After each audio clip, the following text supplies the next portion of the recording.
میرے محترم بزرگوں دوستو، سمجھنے کی اور پوری امت اور انسانیت کو سمجھانے کی بات یہ ہے کہ روئے زمین پر بسنے والے ہر ایک مرد اور ہر ایک عورت کی دنیا اور آخرت کے بنانے کے لیے اللہ نے اپنے پاس سے دین اتارا ہے، اور اللہ نے اپنی سنت روئے زمین پر یہ جاری فرمائی ہے کہ جو کوئی بھی دینداری کے ساتھ جیے گا اور دینداری پر مرے گا، اللہ دنیا بھی اس کی اچھے سے اچھی بنا دیں گے اور اس کی آخرت بھی اچھے سے اچھی بنائیں گے۔ اور جو بے دینی کے ساتھ جیے یا بے دینی پر مرے، نتیجتاً اللہ اس کی دنیا بھی اجاڑیں گے اور اس کی آخرت ایسی اجڑے گی جس کے بعد کبھی بھی آبادی نہیں ہوگی۔ اللہ کی ایسی سنت ہے کہ اس میں کبھی بھی تبدیلی نہیں ہوگی۔ فَلَن تَجِدَ لِسُنَّتِ اللَّهِ تَبْدِيلًا وَلَن تَجِدَ لِسُنَّتِ اللَّهِ تَحْوِيلًا۔ اللہ کی سنت کو کبھی بدلتا ہوا نہیں پاؤ گے۔ اس لیے اللہ کے یہاں سے ہر انسان کی کامیابی کا ایک ہی راستہ ہے اور وہ دین ہے۔ اور اس بات کو سمجھانے کے لیے اللہ تعالیٰ نے ہم سے پہلے جو لوگ اس دنیا میں آباد ہوئے اور یہاں سے آ کر گئے، ان کے انجام کو تفصیل سے بیان کیا ہے کہ انبیاء علیہ السلام اور ان کے ماننے والے ہمیشہ بے سر و سامانی میں اور قسم پرسی میں رہے، لیکن دین کی بنیاد پر اللہ نے نتیجتاً ان کو چمکا دیا۔ اور نہ ماننے والے ہر زمانے میں دنیاوی اعتبار سے بڑے بڑے نقشوں میں رہے، لیکن اس کے باوجود نتیجتاً اللہ نے ان کو اجاڑ دیا۔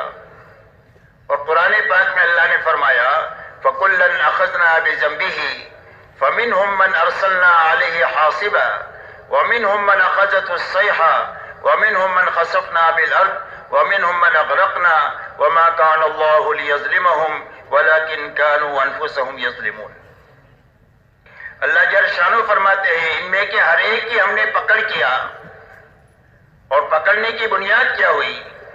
فرمایا گناہوں والی زندگی ہوئی اور معصیت اور نافرمانی والی زندگی ہوئی، جس کی بنیاد پر ہم نے ان کی پکڑ کیا۔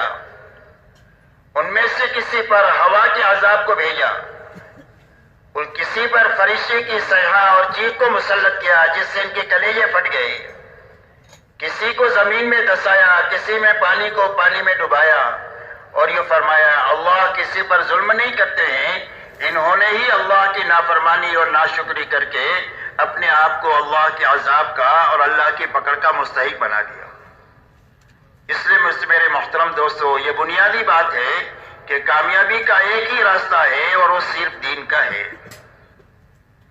رہا دنیا میں جتنے اسباب ہیں جس میں لوگ اپنے روزی روٹی کی تلاش میں لگتے ہیں، تجارت ہے، کھیتی ہے، ملازمت ہے، ڈاکٹری ہے، انجینئرنگ ہے، حکومت ہے، سائنس ہے، غرض یہ کہ جتنے اسباب دنیا میں چھوٹے بڑے ہیں اور جتنے حالات انسانوں پر دنیا میں آتے ہیں، خوشی کے، غمی کے، راحت کے، تکلیف کے، بیماری کے، تندرستی کے، مالداری کے، غریبی کے، یہ اسباب اور حالات نہ تو کامیابی کے لیے ہے اور نہ تو ناکامی کے لیے ہے، بلکہ صرف امتحان کے لیے اور گزارے کے لیے ہے۔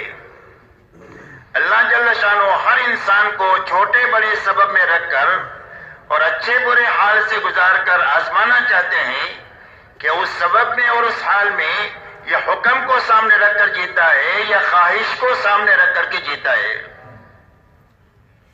اس لیے کہ دنیا میں جینے کے دو ہی راستے ہیں، تیسرا کوئی راستہ نہیں ہے۔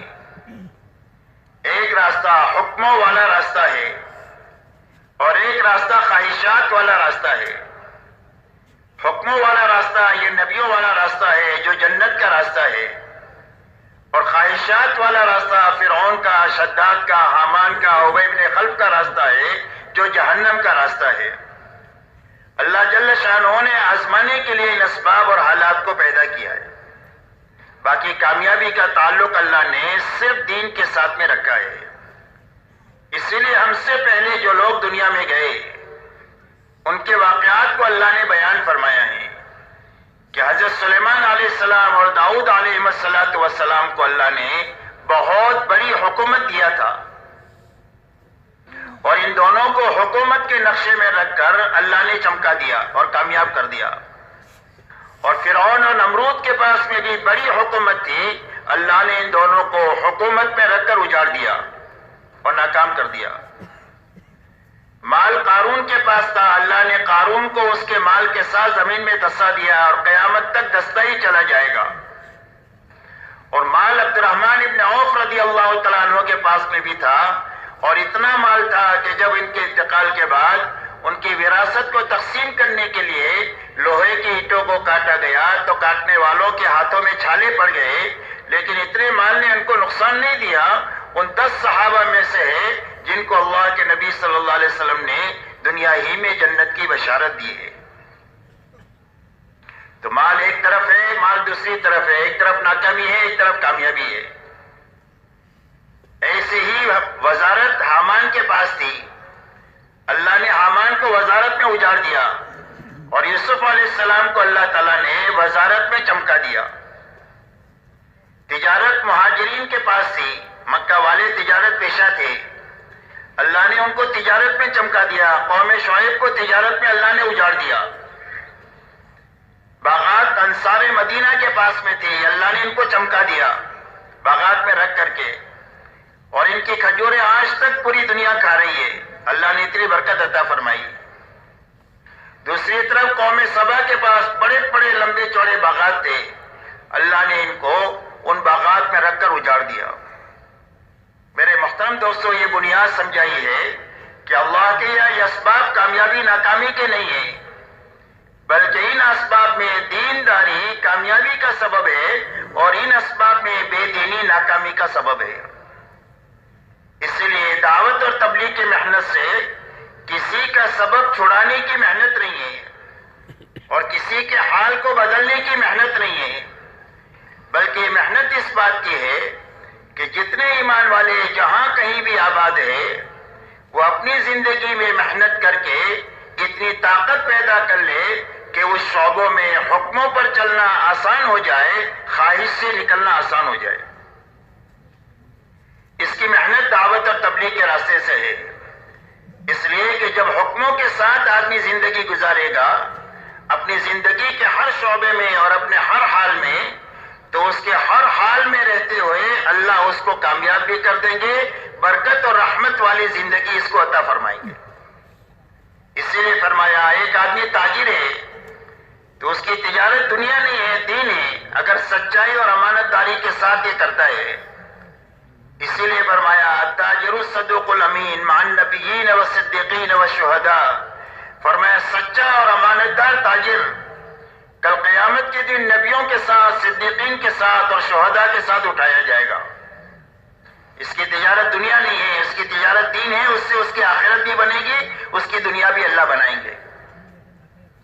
ایک آدمی کھیتی کرتا ہے، فرمایا جب تک کھیتی ہری بھری ہوتی ہے وہ اللہ کی پاکی بیان کرتی ہے اور اس کا ثواب کسان کو ملتا ہے.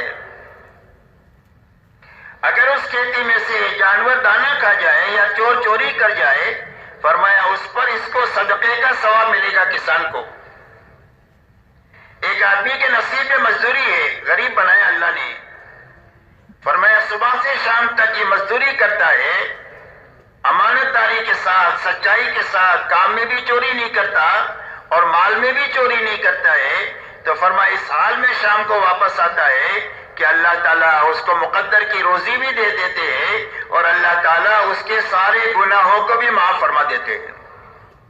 دن بھر کی محنت سے گناہ بھی معاف ہو جائیں گے، مقدر کی روزی بھی مل جائے گی اور برکت والی ملے گی کہ کتنی بھی تھوڑی ہوگی لیکن ضرورت اٹکے گی نہیں، ضرورت پوری ہو جائے گی اور اس برکت کے راستے سے آخرت بھی اللہ تعالیٰ بنا دیں گے. فرمایا ایک آدمی کے نصیب میں اللہ نے حکومت رکھی ہے، ملک کا، اقلیم کا، اللہ نے اس کو بادشاہ بنایا ہے، لیکن وہ بادشاہت میں انصاف کے ساتھ میں بادشاہت کرتا ہے اور انصاف کے ساتھ حکومت کرتا ہے. تو فرمایا اس کی حکومت دنیا نہیں ہے، اس کا حکومت کرنا دین ہے اور اللہ تعالیٰ اس کا وہ اکرام فرمائیں گے کہ قیامت کے دن میں جب کہ اللہ کے عرش کے سوا کوئی سایہ نہیں ہوگا، اللہ اس کو عرش کے سائے میں جگہ عطا فرمائیں گے جو دنیا میں حکومت انصاف کے ساتھ کرے. اس لیے ہمارے کام سے کسی کی حکومت لینا مقصود نہیں ہے اور کسی کا مال لینا مقصود نہیں ہے، بلکہ اس مقصد سے مقصود یہ ہے کہ جو جس حال میں ہے اس حال میں اللہ کے دین پر چلنے کی طاقت پیدا کر دے اور حرام سے بچنے کی طاقت پیدا کر دے۔ اس لیے کہ آدمی اپنے دین پر جو چلے گا وہ اندر کی طاقت سے چلے گا۔ معلومات کی وجہ سے آدمی دین پر نہیں چل سکتا، اور آدمی وسائل کی وجہ سے دین پر نہیں چلتا کہ مسجد ہوگی تو نماز پڑھے گا، ایسا نہیں ہے۔ اور آدمی کو یہ معلوم ہے کہ 5 وقت کی نماز پڑھنا فرض ہے تو یہ نماز پڑھے گا، ایسا نہیں ہے کہ بھئی لوگوں کو معلومات ہے کہ نہیں ہے اور دین پر چلنے کے وسائل ہے کہ نہیں ہے، لیکن زندگی میں دین نہیں ہے۔ تو دین نہ ہونے کی وجہ یہ ہے کہ اندر میں دین پر چلنے کی طاقت نہیں ہے، طاقت کی کمی ہے، کفر کی وجہ سے نہیں بلکہ ضعف ایمان کی وجہ سے اور یقین کی کمزوری کی وجہ سے اندر میں فرائض پر کھڑا ہونے کی اور حرام سے بچنے کی طاقت نہیں ہے۔ تو یہ محنت اس بات کی ہے کہ ہر فرد امت کی زندگی میں وہ طاقت پیدا ہو جائے جو اللہ کے سارے فرائض پر اس کو کھڑا کر دے اور سارے حرام سے اللہ اس کو بچا دے، اس لیے کہ اللہ کی طرف سے یہی 2 لائن کے احکامات ہیں، کرنے کے لائن کے احکامات ہیں، بچنے کے لائن کے احکامات ہیں۔ تو اتنی طاقت کا حاصل کرنا ہر مرد اور عورت کے اوپر فرض عین ہے جو سارے فرائض پر اس کو کھڑا کر دے، سارے حرام سے اس کو بچا دے، تاکہ زندگیوں میں پورا دین اپنے حقیقت کے ساتھ آ جائے۔ اس لیے کہ کامیابی اللہ کی طرف سے جو ملے گی وہ پورے دین پر ملے گی۔ اگر زندگیوں میں دین ادھورا ہوگا، اور ادھورا دین اس کو کہتے ہیں کہ کرنے کے کچھ کام کیے کچھ نہیں کیے، بچنے کی کچھ چیزوں سے بچے کچھ چیزوں سے نہیں بچے، تو یہ ادھورا دین ہے۔ جب زندگیوں میں ادھورا دین ہوگا تو اللہ کی مدد آنے کی بجائے اللہ کی طرف سے دنیا میں حالات آئیں گے، پریشانی کے، مصیبتوں کے۔ اسی لیے فرمایا ما اصابکم من مصیبت فبما کسبت ایدیکم ویعفو عن کثیر۔ فرمایا جو مصیبت بھی تمہارے پر دنیا میں آ رہی ہے تمہارے ہاتھوں کے غلط کاموں کی وجہ سے آ رہی ہے، اور بہت ساری غلطیاں تو وہ ہیں جو اللہ تعالیٰ معاف فرما دیتے ہیں، اور حالات بھی اللہ کی طرف سے آتے ہیں، وہ ایمان والوں کے لیے رحمت بن کر آتے ہیں۔ اسی لیے فرمایا وَلَنُذِيقَنَّهُم مِّنَ الْعَذَابِ الْأَدْنَىٰ دُونَ الْعَذَابِ الْأَكْبَرِ لَعَلَّهُمْ يَرْجِعُونَ۔ اللہ جل شانہ فرماتے ہیں بڑے عذاب سے جو موت سے شروع ہوگا۔ دنیا میں چھوٹے چھوٹے حالات ہم لاتے ہیں، چھوٹی چھوٹی پریشانیاں لاتے ہیں، اور پریشانیاں لانے کی وجہ یہ ہے تاکہ ان پریشانیوں سے گھبرا کر ہماری طرف رجوع کرے، ہماری طرف لوٹے اور توبہ تلہ کر کے ہم کو راضی کر لے۔ اس لیے یہ بنیادی بات سمجھنے کی ہے کہ اللہ کی مدد اور کامیابی جو پوری ملے گی وہ پورے دین پر ملے گی۔ ادھورا دین ہوگا تو دنیا میں مسائل اور حالات آئیں گے، اور آخرت میں عذاب ہوگا۔ اللہ کسی کو معاف کر دے تو اللہ کو کوئی پوچھنے والا نہیں، لیکن ضابطے کی بات یہ ہے۔ اس لیے دعوت اور تبلیغ کی محنت اس بات کی ہے کہ ہر فرد امت میں پورا دین اپنی حقیقت کے ساتھ آ جائے، تاکہ دین کے راستے سے اللہ ہماری دنیا بھی سنوار دے اور ہماری آخرت بھی اچھے سے اچھی بنا دے۔ اب میرے دوستو، پورا دین کیا ہے اس کو اچھی طرح سمجھنا ہے، اس لیے کہ اس وقت کا المیہ یہ ہے کہ ہم دین کے معاملے میں اپنے سے نیچے والوں کو دیکھتے ہیں، اور دنیا کے معاملے میں اپنے سے اوپر والوں کو دیکھتے ہیں، تو دین کی کمی کا احساس نہیں ہوتا ہم کو کہ ہمارے اندر میں دین کی کمی ہے۔ دنیا کے مال میں اوپر دیکھتے ہیں، 100 پتی 1000 پتی کو دیکھتا ہے، اور 1000 پتی لکھ پتی کو دیکھتا ہے، لکھ پتی کروڑ پتی کو دیکھتا ہے، کروڑ پتی ارب پتی کو دیکھتا ہے، ارب پتی کھرب پتی کو دیکھتا ہے، کھرب پتی ملک والے کو دیکھتا ہے کہ میرے پاس تو پیسہ ہی ہے، اقتدار نہیں ہے، اور اقتدار والا اس کو دیکھتا ہے جس کے بعد بڑا ملک ہے کہ میرے پاس تو چھوٹا ہے، اس کے بعد بڑا ہے۔ تو جو جس حال میں ہے وہ سمجھ رہا ہے کہ میں فقیر ہوں، میرے پاس کچھ نہیں ہے، میرے پاس اور ہونا چاہیے۔ اور دین کے معاملے میں ہر آدمی اپنے سے نیچے والوں کو دیکھتا ہے۔ ایک آدمی 5 وقت کا نمازی ہے تو 3 وقت والے کو دیکھتا ہے کہ الحمدللہ میں تو 5 وقت کا نمازی ہوں، ہوں. بہت سارے مسلمان صرف 3 ہی وقت کی پڑھتے ہیں. الحمدللہ میں تو پکا مسلمان ہوں. اور 3 وقت والی جمعہ والے کو دیکھتا ہے، اور جمعہ والا اس کو دیکھتا ہے جو جمعہ کی بھی نہیں پڑھتا کہ ہم تو جمعہ پڑھتے ہیں. بہت سارے لوگ جمعہ بھی نہیں پڑھتے، ہم تو ان سے اچھے ہیں. اور جو جمعہ نہیں پڑھتے ان کو دیکھتے ہیں جو شرابی کبابی ہے کہ بھئی ہم نمازی تو نہیں پڑھتے، باقی کچھ غلطیاں تھوڑی کرتے ہیں، ہم تو شریف آدمی ہیں. اور جو شرابی کبابی ہے ان کو دیکھتے ہیں جو کلمہ نہیں پڑھتے کہ بھئی ہم تو کلمہ پڑھتے ہیں، جنت تو ہماری ہے. تو ہر آدمی اپنے دین کے بارے میں مطمئن ہے، حالانکہ بے دینی کوٹ کوٹ کے اس کی زندگی میں بھری ہوئی ہے، لیکن دین کی کمزوری کا احساس نہیں ہے اور دین کی کمی کا احساس نہیں ہے، اس لیے کہ جہاں دیکھنا چاہیے وہاں ہم دیکھتے نہیں ہیں.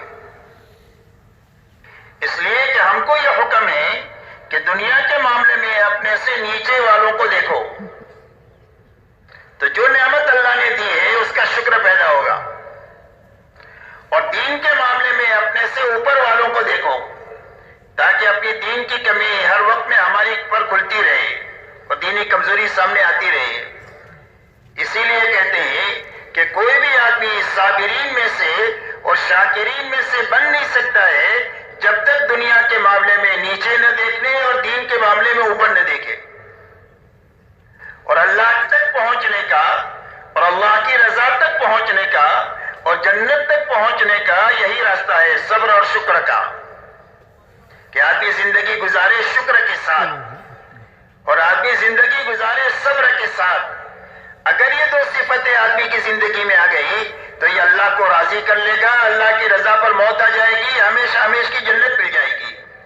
اور اس کا راستہ یہ بتلایا کہ دنیا کے معاملے میں اپنے سے نیچے والوں کو ہمیشہ دیکھنا اور دین کے معاملے میں ہمیشہ اپنے سے اوپر والوں کو دیکھنا. تو ہمارے لیے معیار کون ہے؟ حق کا معیار کون ہے؟ فرمایا حق کا معیار حضور صلی اللہ علیہ وسلم اور صحابہ کی جماعت ہے. آپ سے پوچھا گیا حق کیا ہے؟ فرمایا ما انا علیہ واصحابی، فرمایا جس پر میں ہوں اور میرے صحابہ ہے وہ حق ہے. قیامت تک حق کے سمجھنے کا ایک ہی معیار ہے، وہ حضور پاک صلی اللہ علیہ وسلم اور صحابہ کی جماعت ہے. آپ کے بارے میں تو اللہ نے فرما دیا وَلَكُمْ فِي رَسُولِ اللَّهِ أُسْوَةٌ حَسَنَةٌ، تمہارے لیے حضور صلی اللہ علیہ وسلم کی زندگی میں بہترین نمونہ ہے. اپنی زندگی کو محمدی سانچے میں ڈھال کر زندگی گزارو. اور صحابہ محمد صلی اللہ علیہ وسلم کے بارے میں فرمایا کہ میرے سارے صحابہ ستاروں کے مانند ہیں، جن کے پیچھے بھی تم چلو گے وہ تم کو اللہ تک اور جنت تک پہنچا دیں گے. حضرت عبداللہ ابن مسعود رضی اللہ تعالیٰ عنہ فرماتے ہیں کہ جو کسی کی راہ لینا چاہے اور جو کسی کی نقل اتارنا چاہے اور جو کسی کی ڈگر پر چلنا چاہے تو فرمایا وہ اصحاب محمد صلی اللہ علیہ وسلم کے پیچھے پیچھے چلے. اس لیے کہ اللہ تعالیٰ نے ان کو حضور صلی اللہ علیہ وسلم کی صحبت کے لیے اور دین کو دنیا میں پھیلانے کے لیے اللہ تعالیٰ نے ان کو منتخب کیا ہے. ان کی ہی حالت ایسی ہے کہ یہ دلوں کے بہت پاک ہے، علم کے بہت گہرے ہیں اور تکلفات سے زندگیاں بالکل پاک ہیں، جو اندر میں ہے وہی باہر ہے. اس لیے حق کا معیار قیامت تک حضور صلی اللہ علیہ وسلم اور صحابہ کی زندگی ہے، اور ان کو سامنے رکھ کر چلنے کا سارے ایمان والوں کو حکم ہے. یا ایھا الذین آمنوا اتقوا اللہ وکونوا مع الصادقین، اے ایمان والو اللہ سے ڈر کر کے زندگی گزارو اور سچے لوگوں کے ساتھ رہو. تو قرآن میں مہاجر اور انصار کو اللہ نے سچا کہا ہے 2 جگہ پر. ایک جگہ مہاجرین کو سچا کہا ہے، ایک جگہ انصار کی جماعت کو بھی سچا کہا ہے کہ بھائی یہ سچے ہیں، ان سچوں کے ساتھ رہو، ان کی چال چلو، ان کی زندگی اپناؤ، ان کی خلوت جلوت اپنی بناؤ، ان کی انفرادی اجتماعی زندگی اپنی بناؤ. اس لیے کہ حق انہی کے ساتھ مقید ہے قیامت تک. جو اپنے ماحول سے حق کو سمجھنے کی کوشش کرے گا وہ غلطی اور دھوکے کے ساتھ زندگی گزارے گا اور ہو سکتا ہے دھوکے پر ہی مرے. اس لیے کہ ماحول میں دیکھے گا تو غلط صحیح سمجھے گا جس کو وہ غلط ہوگا، جس کو حق سمجھے گا وہ باطل ہوگا. اور اگر اس دھوکے کے ساتھ موت آ گئی تو کل انسان خون کے آنسو روئے گا، اس کے آنسوؤں کا پوچھنے والا کوئی نہیں ہوگا. اسی لیے میرے محترم دوستو، مولانا الیاس صاحب رحمۃ اللہ علیہ سے جب بات پوچھی گئی کہ آپ اس محنت سے کیا چاہتے ہیں، تبلیغ کی محنت سے سب سے کہتے ہو نکلو نکلو نکلو، تو آپ اس محنت سے چاہتے کیا ہوں؟ فرمایا اس محنت سے میں یہ چاہتا ہوں کہ حضور صلی اللہ علیہ وسلم اس دنیا سے تشریف لے جانے کے وقت میں امت کو جس سطح پر چھوڑ کر گئے تھے دوبارہ امت اس سطح پر پہنچ جائے، میں اس محنت سے یہ چاہتا ہوں۔ یہ ہماری منزل طے کیا کہ تبلیغ کی محنت کیوں ہے؟ فرمایا وہاں تک جانے کے لیے ہے۔ ہر آدمی اپنی منزل یہ بنا کر چلنا شروع کرے، یا تو اللہ وہاں تک پہنچا دیں گے، اس لیے کہ صحابہ کو صحابہ اللہ ہی نے بنایا ہے، وہ اللہ اس بات پر قادر ہے کہ 20ویں صدی کے ایمان والوں میں وہ بنیادیں زندہ کر دے جو بنیادیں اللہ نے صحابہ میں زندہ فرمائی تھی۔ تو صحابہ میں کیا بنیادیں تھی؟ فرمایا صحابہ میں 2 بنیادیں تھی۔ ایک تو 100% ایمان والوں میں پورا دین اپنے حقیقت کے ساتھ پایا جاتا تھا، پورا دین اپنی حقیقت کے ساتھ پایا جاتا تھا۔ جو قرآن میں ہے وہ ان کی زندگی میں ہے، جتنے کرنے کے کام بتائے وہ سارے کام ان کی زندگیوں میں ہیں، جتنی چیزوں سے بچنے کا حکم ہے ان ساری چیزوں سے زندگیاں ان کی بچی ہوئی ہے۔ جن صفات سے اللہ نے متصف ہونے کے لیے کہا ہے ان صفات سے ان کی زندگی متصف ہے، اور جن رذائل سے پاک رہنے کا حکم دیا ہے ان رذائل سے ان کی زندگیاں پاک ہے۔ اسی لیے فرمایا کانوا کتاب اللہ یمشون علی الارض، فرمایا زمین پر چلتی پھرتی اللہ کی کتاب تھے، کہ جس سے قرآن سمجھنا ہوتا تھا ان کی زندگی کو سمجھا جا سکتا تھا ان کی زندگی سے۔ اسی لیے ان کی دعوت اسلموا تسلموا، فرمایا اسلام لاؤ سلامتی ملے گی۔ فرمایا کون سا اسلام؟ فرمایا کونوا مثلنا، فرمایا ہمارے جیسے ہو جاؤ۔ کیسے ہو جاؤ؟ ہمارے جیسے ہو جاؤ۔ ہماری زندگی وہ ہے جس زندگی پر اللہ نے اپنی رضا کی مہر لگائی ہوئی ہے کہ صحابہ کی ہر چیز سے اللہ راضی ہے، ان کے فقر سے، ان کے مالداری سے، ان کی انفرادی زندگی سے، ان کی اجتماعی زندگی سے، ان کی عبادت سے، ان کی زندگی کے ہر حرکت اور سکون سے اللہ خوش ہے۔ ہماری جیسی زندگی بنا دو، اللہ تعالیٰ تم سے بھی خوش ہو جائیں گے۔ اس لیے ایک تو پورا دین اپنی حقیقت کے ساتھ ان کی زندگی میں پایا جاتا تھا۔ دوسری بات 100% صحابہ میں یہ تھی کہ 100% صحابہ نے اپنی جان مال کو اللہ کے دین کے مقابلے میں بے قیمت بنایا تھا، کہ ہماری جان کی اللہ کے اور اللہ کے دین کے مقابلے میں کوئی بھی قیمت نہیں ہے۔ اللہ کی طرف سے کوئی تقاضا آئے، اس کے دین کا تقاضا آئے تو اس کے لیے ایک جان لگانے کا تقاضا ہے تو ایک لگا سکتے ہیں، گھرانے کو لگانے کا تقاضا ہے تو گھرانہ لگا سکتے ہیں، برادری کو لگانے کا تقاضا ہے تو برادری کو لگا سکتے ہیں۔ ہماری جان اللہ کے اور اللہ کے دین کے مقابلے میں بے قیمت ہے۔ ویسے تو ایمان والے کی جان تو بہت قیمتی، اگر ساری دنیا کسی مومن کو قتل پر جمع ہو جائے تو اللہ سب کو عذاب دیں گے، مومن اتنا قیمتی ہے، لیکن اللہ کے مقابلے میں اور اللہ کے دین کے مقابلے میں ہماری جانیں بے قیمت ہے۔ اللہ بڑے اور اللہ کا دین بڑا۔ ایسے ہی مال کو بے قیمت بنایا اللہ کے اور اللہ کے دین کے مقابلے میں، کہ جتنے مال کا تقاضا ہوگا اتنا مال اللہ کے دین پر لگائیں گے، 100 کا تقاضا ہے تو 100 لگائیں گے، اور 1000 کا تقاضا ہے تو 1000 لگائیں گے، اور جھاڑو مار کر لگانے کا تقاضا ہے تو جھاڑو مار کر پورا اس یقین کے ساتھ لگا دیں گے کہ جب اللہ کی نسبت پر لگا دیں گے تو اللہ اجاڑیں گے نہیں، اللہ آباد کر دیں گے۔ اس لیے کہ اللہ کی نسبت پر کھپنے والے کبھی اجڑتے نہیں ہیں بلکہ آباد ہوتے ہیں، اور وہ نہیں آباد ہوتے بلکہ ان کی صدیوں تک کی نسلیں آباد ہو جاتی ہیں جو اللہ کی نسبت پر اپنے آپ کو مٹا دیتے ہیں اللہ کے لیے۔ اس لیے کہ اللہ سے بڑھ کر کے کوئی غیرت والا نہیں ہو سکتا ہے کہ ایک آدمی اللہ کی نسبت پر اپنا لگا دے اور اللہ اس کو اور اس کے خاندان کو اجاڑ دے، کبھی نہیں ہو سکتا میرے دوست۔ تو یہ 2 بنیادیں صحابہ میں تھی، اس لیے اس کو ہمیں سمجھنا ہے تاکہ اپنی منزل طے کریں۔ جب منزل طے کریں گے تو چلتے رہنا آسان ہو جائے گا، لمبا سفر ہے۔ اس لیے کہ تبلیغ چلے 4 مہینے کا کام نہیں ہے، 7 مہینہ سال کا کام نہیں ہے، بلکہ زندگی بھر کرنے کا کام ہے۔ فرمایا وَاعْبُدْ رَبَّكَ حَتَّى يَأْتِيَكَ الْيَقِينُ، فرمایا اللہ کی عبادت میں، اللہ کی اطاعت میں، اللہ کے کام میں لگے رہو۔ کب تک؟ فرمایا موت تک کا مطالبہ ہے، موت تک لگے رہنے کا. اور یہ فرمایا لا تموتن الا وانتم مسلمون، اللہ فرماتے ہیں مسلمان ہو کر کے مریو، یعنی فرما بردار بن کر کے مریو. تو فرما بردار بن کر کون مرے گا؟ فرما جو فرما بردار بن کر جیے گا وہ فرما بردار بن کر مرے گا، اور جو فرما بردار بن کر مرے گا وہ فرما بردار بن کر قیامت کے دن اٹھے گا. جیسی زندگی ہے ایسی موت ہے، اور جیسی موت ہے ایسا قیامت کے دن حشر میں اٹھنا ہے. اس لیے جینے اور مرنے کا مطالبہ دین کے ساتھ اور دین کی محنت کے ساتھ ہے. تو لمبا سفر ہے، اگر منزل طے نہیں کریں گے تو راستے کی صعوبتوں سے تک ہار کر یا تو بیٹھ جائیں گے یا راستہ بدل دیں گے. تو جو بیٹھ جائے گا وہ بھی منزل گم کر دے گا، اور جو راستہ بدل دے گا وہ بھی منزل گم کر دے گا، منزل گم ہو جائے گی. اور جو چلتا رہے گا صحیح رخ کے ساتھ میں، یا تو اللہ وہاں تک پہنچا دیں گے، اگر پہنچنا نہیں ہوا راستے میں مر گیا تو اللہ تعالیٰ پہنچنے والوں کے ساتھ حشر فرما دیں گے. اللہ کے داد و دہیش کے انداز نرالے ہیں. فرمایا ایک آدمی نے حفظ شروع کیا اور حافظ بننے سے پہلے مر گیا تو اللہ قیامت کے دن اس کو حافظ اٹھائیں گے. ایک آدمی حج کے لیے لاہور سے روانہ ہوا احرام باندھ کر، اور لاہور کے ایئرپورٹ پر مر گیا تو اللہ قیامت کے دن اس کو حاجی اٹھائیں گے.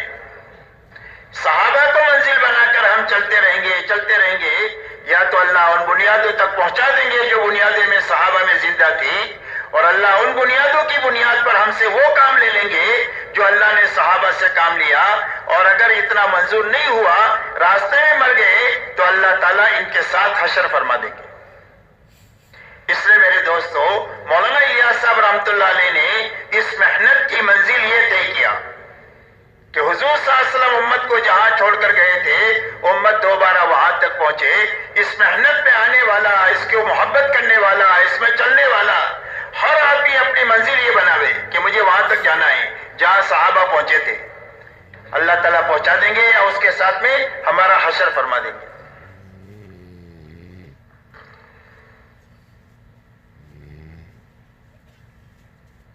تو ان دو بنیادوں پر حضور صلی اللہ علیہ وسلم نے امت کو چھوڑا تھا. ان بنیادوں کو اچھی طرح سمجھنا ہے. ان بنیادوں میں سب سے پہلی بنیاد لا الہ الا اللہ محمد رسول اللہ ہے. ایمان 24 گھنٹے فرض ہے. نماز تو دن میں 5 مرتبہ فرض ہے، روزے سال میں 1 مرتبہ فرض ہے، زکوٰۃ سال میں 1 مرتبہ فرض ہے، اور ہر زندگی میں 1 مرتبہ فرض ہے. لیکن ایمان 24 گھنٹے کے اعتبار سے فرض ہے. اللہ نہ کرے اگر ایک آدمی 100 سال ایمان کی حالت میں زندگی گزارنے کے بعد میں چند لمحوں کے لیے اگر ایمان سے نکل جائے گا تو 100 سال کی ساری عبادت اس کی ختم ہو جائے گی.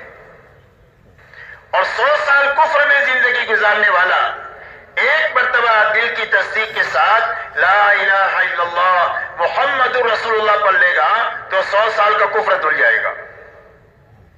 اور 100 سال کے سارے بڑے بڑے گناہ، سارے قتل، ساری چوری، ساری بدکاری، سارے گناہ 1 مرتبہ کلمہ پڑھنے پر سارے کے سارے ختم ہو جائیں گے.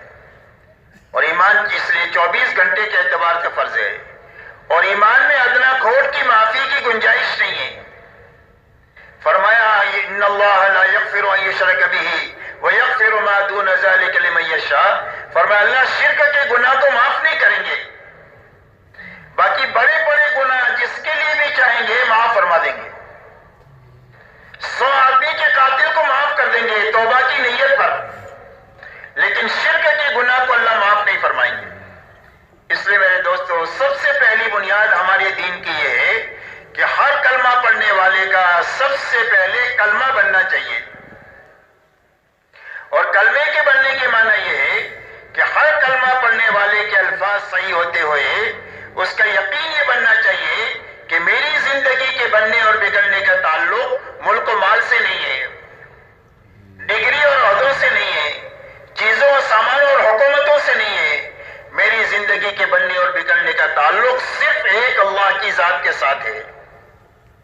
اللہ ہی زندگی دیتے ہیں، اللہ ہی موت دیتے ہیں، اللہ ہی رات لاتے ہیں، اللہ ہی دن لاتے ہیں. دنیا میں جو کچھ ہو رہا ہے وہ صرف اور صرف اللہ ہی کے کرنے سے ہو رہا ہے. پوری دنیا کے جتنا نظام ہے وہ اللہ کے امر کے ساتھ جڑا ہوا ہے. جب تک بقا کا امر ہے، جب تک پوری دنیا باقی ہے.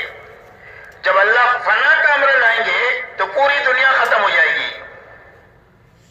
آسمان ٹوٹ جائے گا، پہاڑ روئی کے گالوں کی طرح اڑ جائیں گے، سمندروں کا پانی خشک ہو جائے گا، سارے انسان اور جنات مر جائیں گے اور سارے فرشتے بھی مر جائیں گے.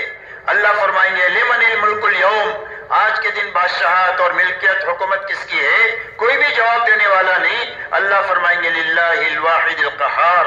پہلے بھی ایک تن تنہا زبردست اللہ مالک تھے، آج بھی مالک ہے، آئندہ بھی مالک اللہ ہی رہیں گے. اس لیے میرے محترم دوستو، زندگی کے بننے بگڑنے کا تعلق دنیا کی کسی چیز سے ہے ہی نہیں ہے. اس دھوکے سے نکلنا ہے امت کو، تاکہ امیدیں دنیا سے ختم ہو جائے، مخلوق سے، اور ڈر مخلوق کا ختم ہو جائے. اس لیے کہ جتنی بنی ہوئی چیزیں ہیں وہ اللہ ہی کی بنائی ہوئی ہے، اور ساری مخلوقات کے بارے میں اللہ کا فیصلہ ہے، چاہے وہ ذرہ ہو یا پہاڑ ہو، چاہے چیونٹی ہو چاہے جبرائیل امین ہو، چاہے قطرہ ہو یا چاہے سمندر ہو، اور چاہے پیسہ ہو یا لاکھوں یا کھربوں ہو. ان سب کے بارے میں اللہ کا فیصلہ ہے لا یملک نفعا ولا ضرا ولا موتا ولا حیاتا ولا نشورا. فرمایا جتنی مخلوقات نظر آ رہی ہے اس کے کسی کے ہاتھ میں بھی کسی کو نفع دینا نہیں ہے، کسی کے ہاتھ میں نقصان دینا نہیں ہے، کسی کے ہاتھ میں کسی کو مارنا نہیں ہے، اور کسی کے ہاتھ میں کسی کو زندہ کرنا نہیں ہے، اور کسی کے ہاتھ میں مار کر دوبارہ زندہ کرنا نہیں ہے. یہ سب کچھ تنہا ایک اللہ ہی کے ہاتھ میں ہے. اللہ ہی نفع نقصان کے مالک ہے، اللہ ہی زندگی اور موت کے مالک ہے، اور اللہ ہی سب کو مار کر کے دوبارہ زندہ کرنے کے مالک صرف تنہا اللہ ہے. اس لیے مخلوق سے امید بھی ختم ہو جائے اور مخلوق کا ڈر بھی ختم ہو جائے. کیا ختم ہو جائے؟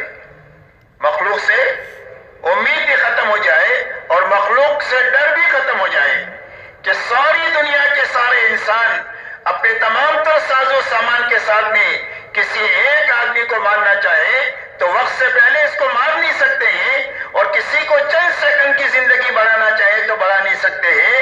یہ یقین ہمارا بنے تاکہ مخلوق کا ڈر بھی نکل جائے اور مخلوق سے امید بھی ہماری ختم ہو جائے. ہم امید رکھیں گے صرف اللہ سے، ہمارے کام بنانے والے صرف اللہ ہے، اور کاموں کے بگاڑنے والے بھی صرف تنہا اللہ ہے. اگر ملک سے زندگی بنتی تو فرعون اور نمرود کی بن جاتی، مال سے زندگی بنتی تو قارون کی بن جاتی، اگر باغات سے زندگی بنتی تو قوم سبا کی بن جاتی. ان چیزوں میں زندگیوں کا بننا نہیں ہے، زندگیوں کے بننے بگڑنے کا تعلق صرف ایک اللہ کی ذات کے ساتھ ہے. اس لیے میرے دوستو، سب سے پہلے دعوت کی محنت میں یقین کے بنانے کی محنت ہے، کہ ہر آدمی کا یقین یہ بنے کہ میری زندگی کے بننے بگڑنے کا تعلق صرف ایک اللہ کی ذات کے ساتھ ہے. اللہ ہی زندگیوں کو بناتے ہیں، اللہ ہی زندگیوں کو اجاڑتے ہیں. آج تک جتنوں کی بنی ہے اللہ کے بنانے سے بنی ہے، اور آج تک جتنوں کی اجڑی ہے اللہ کے اجاڑنے سے اجڑی ہے.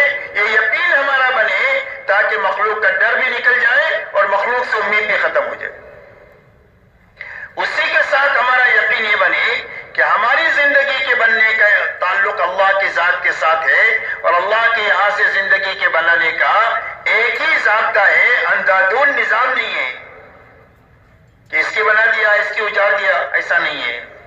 اللہ علیم ہے اور حکیم ہے، اللہ کا علم بھی بڑا اور اللہ کی حکمت بھی بڑی. تو اللہ اپنے علم اور حکمت سے زندگیوں کو بناتے بھی ہے اور بگاڑتے بھی ہے، اور بنانے کا ایک ہی ضابطہ ہے اور وہ صرف محمد الرسول اللہ ہے. فرمایا کس کی زندگی اللہ بنائیں گے؟ فرمایا جو محمدی سانچے میں ڈھل کر زندگی گزارے گا اور جو محمدی بن کر کے مرے گا، اللہ اس کی زندگی کو بنا دیں گے.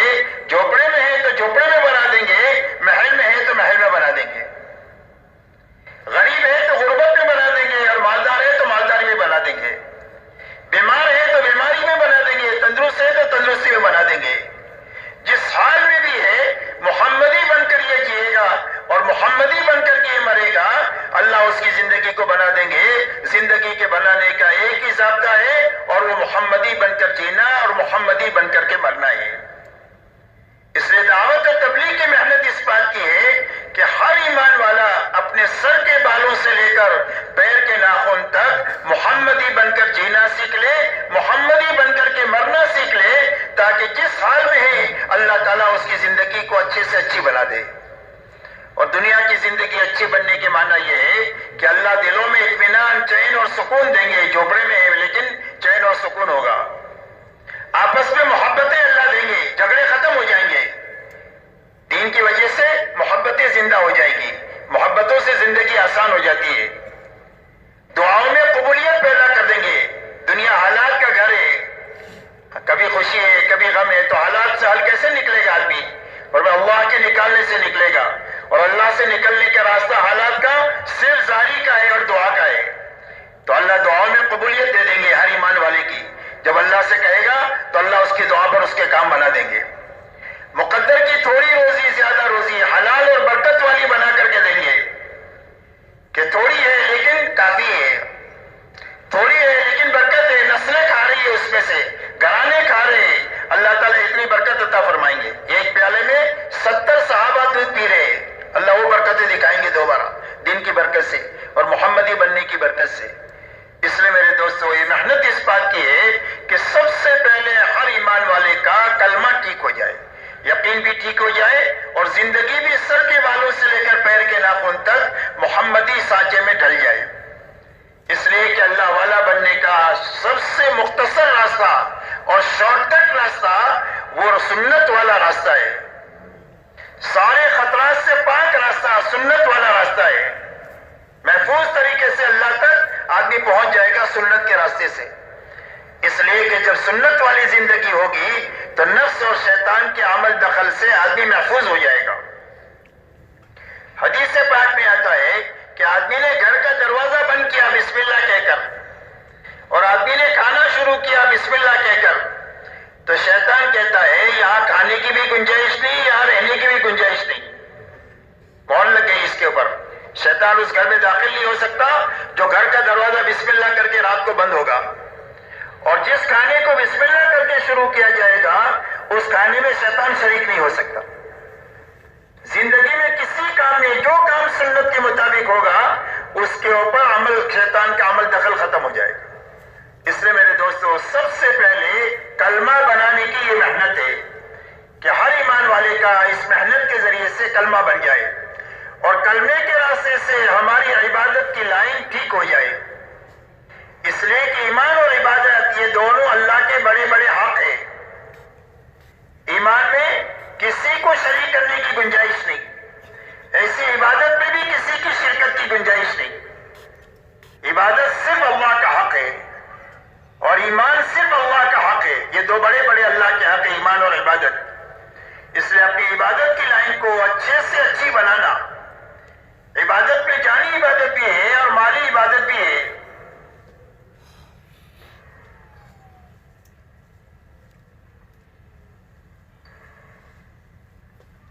نماز روزہ یہ جانی عبادت ہے، تو اپنی نماز کو ایسی اچھی بنانا کہ جس نماز کے ذریعے سے ہماری 24 گھنٹے کی زندگی اچھی بن جائے۔ اس لیے کہ 24 گھنٹے کی زندگی اچھی جو بنے گی وہ نماز کے بننے کے راستے سے بنے گی۔ اللہ والی یہ فرماتے ہیں کہ نماز کی مثال زندگی میں ایسی ہے جیسے گھر میں روشن دان اور کھڑکی ہوتی ہے، کہ گھر کا دھواں کہاں سے باہر جائے گا؟ کھڑکی اور روشن دان سے باہر جائے گا۔ گھر میں تازہ ہوا کہاں سے آئے گی؟ کھڑکی اور روشن دان سے آئے گی۔ ایسا ہی زندگیوں کی برائیاں زندگیوں سے جو نکلے گی وہ نماز کے راستے سے نکلے گی، اور زندگیوں میں اچھائیاں جو آئے گی وہ نماز کے راستے سے آئے گی۔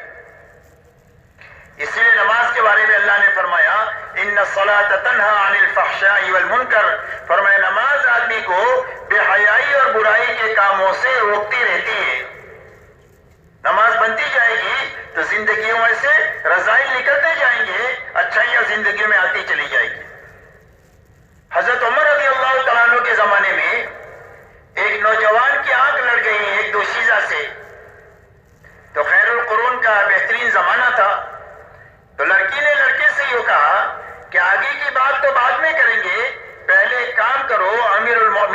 پیچھے آپ 40 دن تکبیر اولا کے ساتھ نماز پڑھو. یہ راستہ دکھایا. تو اس نوجوان نے 40 دن تک امیر المومنین کے پیچھے تکبیر اولا کے ساتھ نماز پڑھی. اس کا اثر یہ ہوا کہ لڑکی کا دھیان دماغ میں سے نکل گیا, اللہ کی محبت دل میں آ گئی اور پوری زندگی نکھرنے کا سامان پیدا ہو گیا. اس لیے میرے دوستو, اپنی نماز بنانے کی محنت ہے تبلیغ میں کہ ہر ایمان والا اپنی نماز بنا کر کے اپنی نماز ایسی اچھی بنا دے جو 24 گھنٹے کی زندگی کو اللہ کی اطاعت اور فرما برداری پر کھڑا کر دے. کہ جس طرح نماز میں پابند ہے, نماز کی باہر کی زندگی میں بھی ہم پابند رہیں گے اللہ کے حکموں کے. آنکھ پابند, زبان پابند, کان پابند, ہاتھ پابند, پیر پابند, دل دماغ پابند.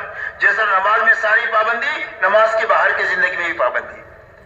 روزہ ایسا اچھا رکھے کہ تقوی پیدا ہو جائے کہ حلال سے بچ گئے ہیں حکم کی بنیاد پر کہ اللہ نے گھر میں پاک روزی موجود ہے, منع کر دیا تو نہیں کھاتے. حلال بیوی ہے, اس کے پاس نہیں جاتے.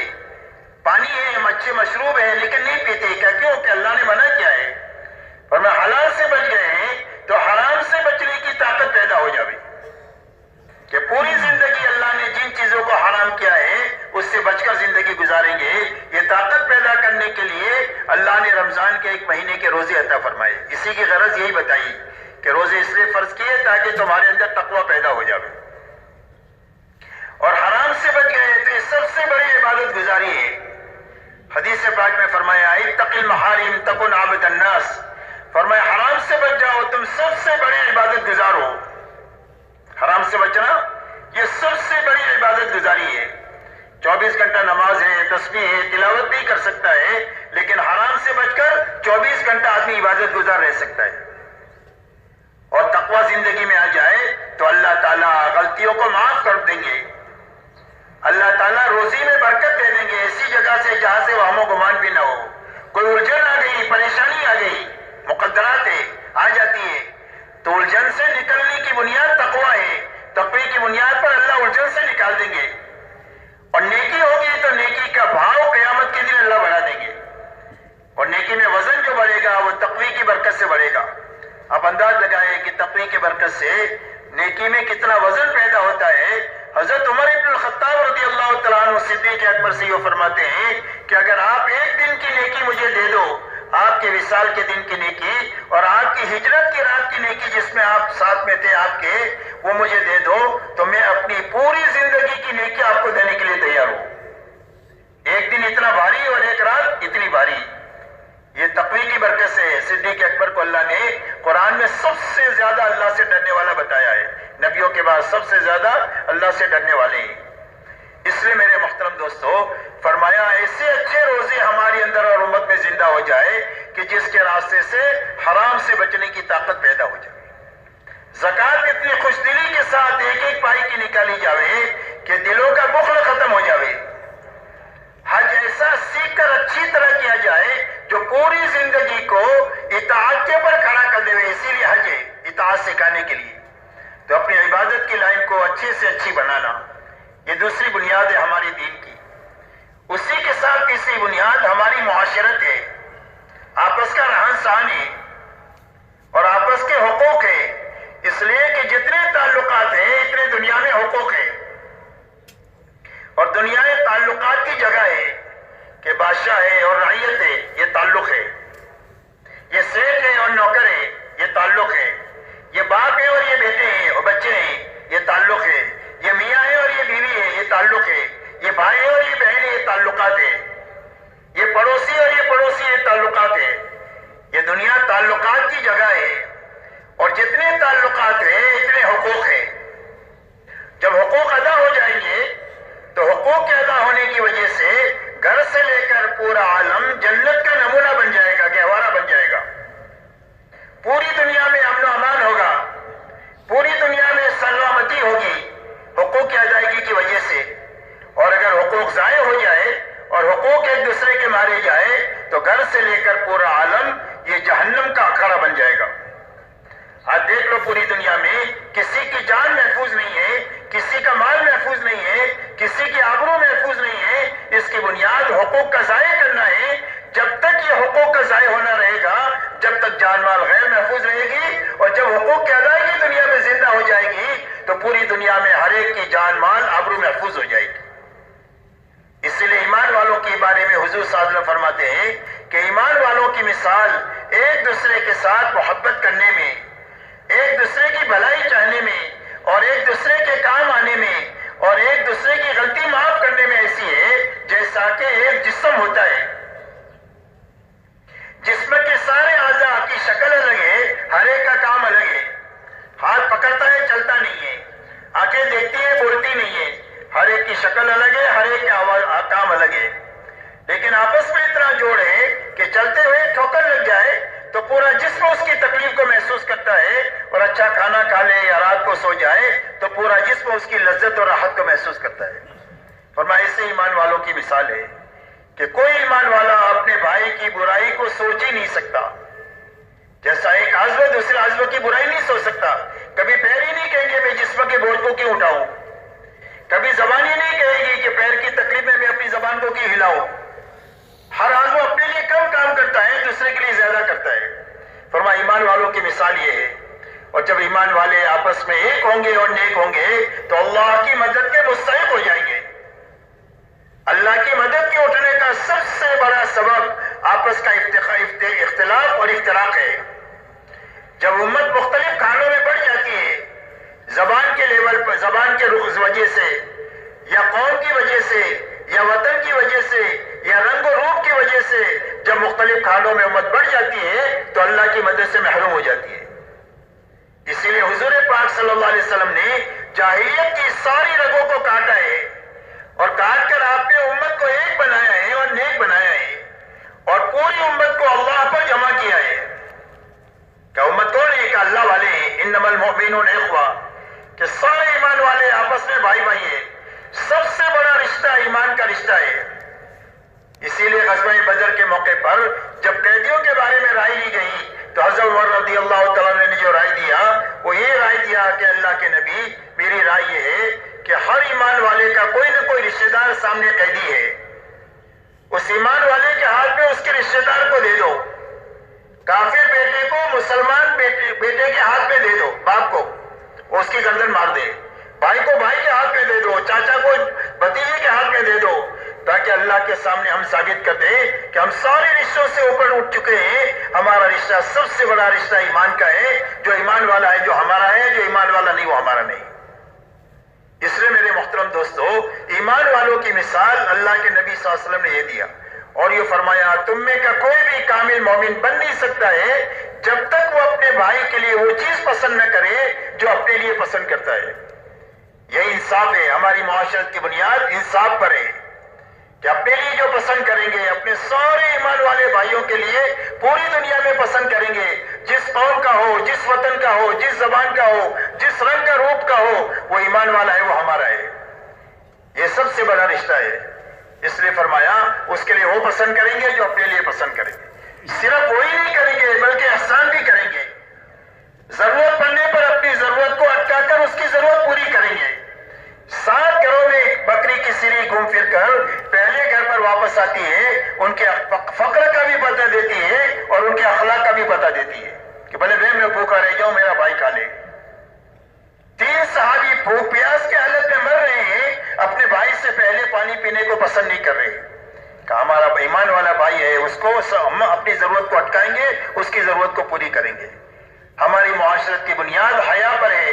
حیا زندگی میں ہوتی ہے تو انسان بہت سارے گناہوں سے بچا رہتا ہے۔ اسی لیے فرمایا اذا فاتک الحیا فافعل ما شئت، فرمایا جب حیا ختم ہو جائے تو جو چاہے وہ کرو۔ شرم ہی کی وجہ سے بہت سارے گناہوں سے آدمی بچتا ہے، شرم ختم ہوئی تو آدمی کی اوقات ختم ہو گئی۔ اور یہ فرمایا ہماری معاشرت کی بنیاد سادگی پر ہے۔ تعیش سے منع کیا گیا کہ اپنے آپ کو عیش کا عادی نہیں بنانا، راحت پسندی کا عادی نہیں بنانا، اپنے آپ کو مجاہدے کا عادی بنانا، جفاکشی کا عادی بنانا، اپنے آپ کو کم سے کم چیزوں سے اپنی ضرورت کے پورے کرنے کا عادی بنانا۔ اس لیے کہ سادگی ہوگی تو زندگی آسان ہو جائے گی، ورنہ راحت پسندی میں زندگیاں مشکل ہو جاتی ہے۔ اس کے لیے بہت کمانا بھی پڑتا ہے اور بہت تھکنا بھی پڑتا ہے۔ اس لیے میرے دوستو ہماری معاشرت حضور صلی اللہ علیہ وسلم والی معاشرت بنے کہ جس کے راستے سے دنیا کے ہر ایمان والے کو اپنی دوسرے ایمان والے سے نفع پہنچے، کسی کو اس سے نقصان نہ پہنچے، کسی کی غلطی ہو تو اس کو درگزر کریں، کوئی مصیبت میں ہے تو اس کا ہاتھ بٹائیں۔ یہ ہماری معاشرت کی بنیادیں ہیں۔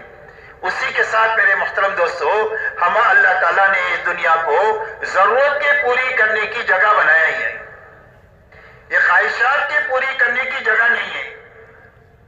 ہر انسان میں اللہ نے ضرورت بھی رکھی ہے، خواہش بھی رکھی ہے۔ ضرورت محدود ہے، خواہش لامحدود ہے۔ ضرورت کے پورا کرنے کا بھی اللہ نے وعدہ کیا اور خواہش کے بھی پورا کرنے کا اللہ نے وعدہ کیا، لیکن ضرورت کے پورا کرنے کا وعدہ اللہ نے دنیا میں کیا، اس لیے کہ خواہش محدود ہے اور ضرورت محدود ہے۔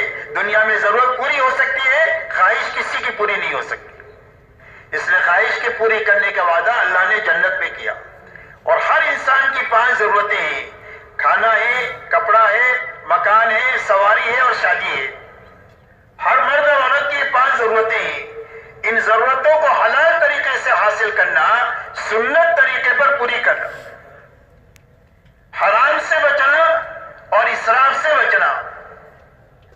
جب حلال سے اپنی ضرورتوں کو حاصل کریں گے تو اس کے لیے جو تھکیں گے اس پر بھی اللہ انعام دیں گے، اس لیے کہ ہمارے دین میں ملنگ پنا نہیں ہے اور ہمارے دین میں نفسانیت بھی نہیں ہے۔ ملنگ پنا بھی غلط لوگوں کا شیوا ہے کہ کچھ کریں گے نہیں، کسی کونے میں پڑیں گے اور گھر والوں کے لیے بوجھ بن کر کے رہیں گے، فرمایا اس کی اجازت نہیں ہے۔ اور نفسانیت کی بھی اجازت نہیں ہے۔ نفسانیت کہتے ہیں مادہ پرستی کو، کہ آدمی کی زندگی کا مقصد پیسہ بن جائے، کہ پیسہ آنا چاہیے، حلال سے آئے، حرام سے آئے، جھوٹ سے آئے، دھوکے سے آئے، ملاوٹ سے آئے، پیسہ آنا چاہیے، یہ نفسانیت ہے، یہ بھی غلط لوگوں کا شیوا ہے۔ اسلام ان دونوں کے بیچ کا صراط مستقیم ہے کہ ہر مسلمان کی گھریلو زندگی ہوگی، ہر مسلمان کی کاروباری زندگی ہوگی، لیکن وہ دینداری کے ساتھ ہوگی اور دین کی محنت کے ساتھ ہوگی۔ اس پابندی کے ساتھ اللہ تعالیٰ نے اسلام عطا فرمایا۔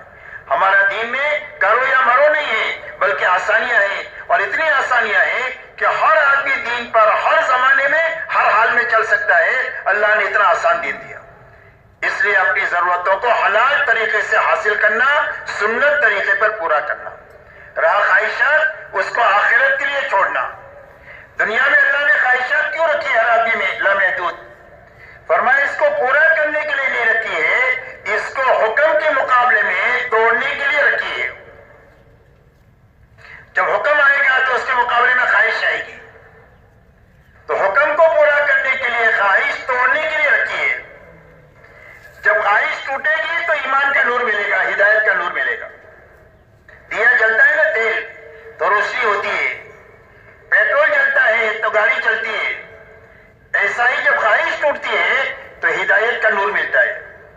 حدیث پاک میں آتا ہے کہ ایک آدمی راستہ چل رہا ہے، سامنے کوئی حرام چیز آ گئی، اس نے اپنی نگاہ کو نیچی کر لیا، تو فرمایا اللہ اس کو ایمان کی حلاوت نصیب کریں گے جو اپنے دل میں وہ محسوس کرے گا، اس لیے کہ اس نے خواہش کو توڑا ہے حکم کو پورا کرنے کے لیے۔ ایسا ہی پوری زندگی میں خواہشات اللہ کے حکموں سے ٹکرائے گی، تو حکم پورا کرنا اور خواہش کو توڑنا، یہ توڑنے کے لیے اللہ نے رکھی۔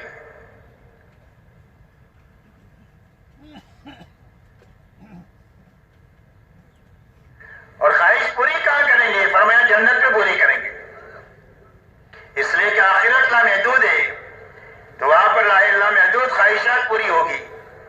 اسی لیے فرمایا وَلَكُمْ فِيهَا مَا تَشْتَهِي أَنفُسُكُمْ وَلَكُمْ فِيهَا مَا تَدَّعُونَ۔ فرمایا تمہارے لیے جنت میں وہ ہے جو تمہارا جی چاہے، کہ بھئی جی کے چاہنے کی کوئی حد ہے؟ جی تو کچھ بھی چاہ سکتا ہے، کہ بھئی کسی فقیر سے یوں کہو کہ پوری دنیا کا بادشاہ بننا چاہتا ہے تو کہ بھئی کیا کہے گا؟ ہاں کہے گا کہ نہ کہے گا؟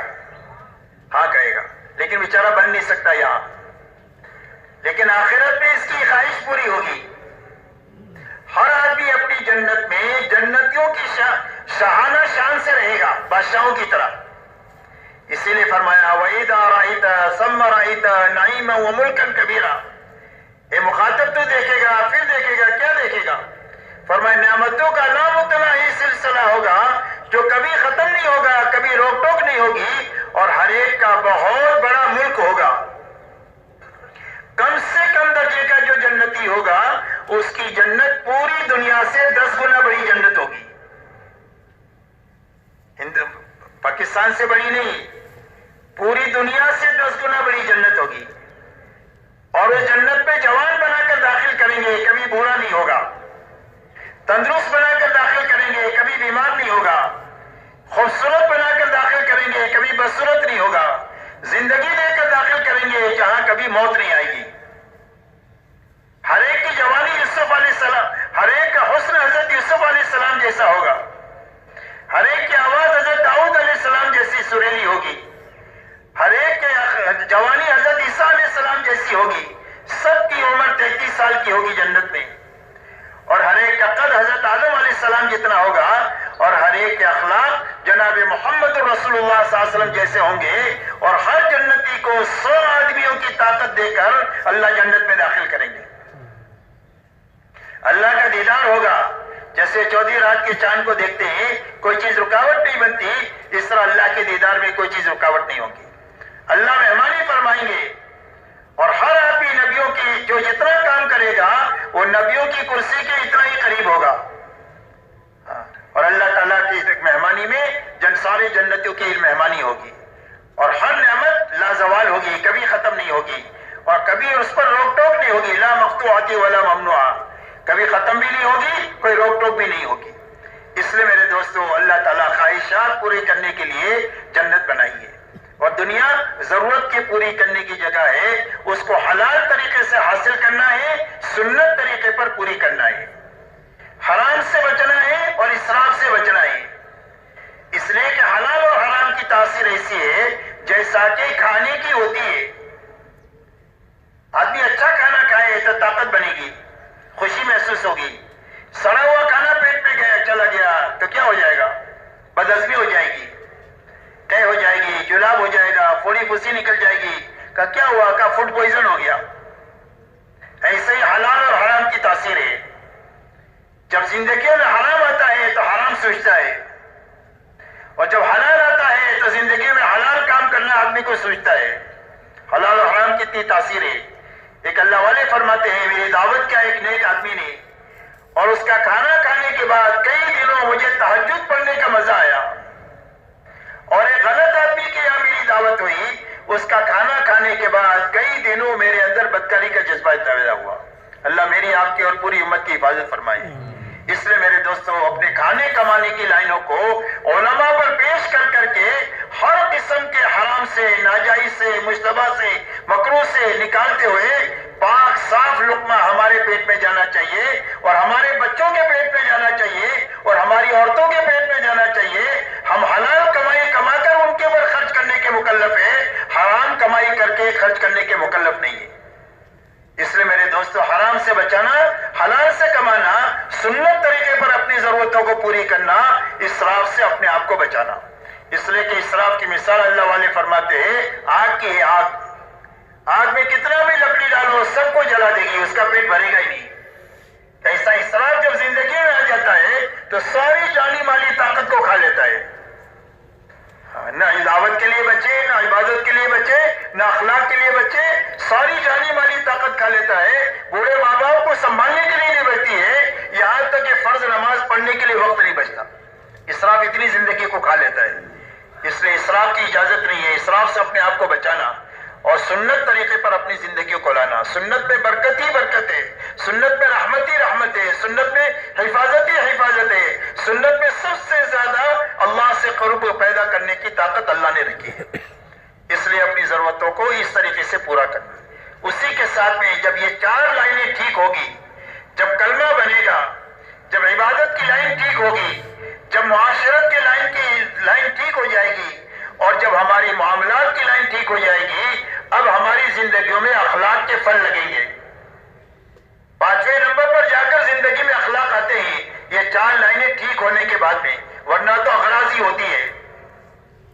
اور جب اخلاق زندگی میں آئیں گے تو پوری دنیا اسلام کی طرف ایسے آئے گی جیسا بھوکا کھانے کی طرف آتا ہے اور پیاسا پانی کی طرف آتا ہے اور دھوپ میں چلنے والا چھاؤں کی طرف آتا ہے. ایسی ساری انسانیت دین کی طرف اور اسلام کی طرف دوڑ کر آئے گی، اور دنیا کا کوئی بھی پروپیگنڈا ان کو حق کی طرف سے آنے سے روک نہیں سکتا ہے۔ اسی لیے دنیا میں دین جو چلا ہے وہ طاقت کے زور پر نہیں چلا ہے، بلکہ ایمان اور اعمال اور اخلاق کے راستے سے چلا ہے۔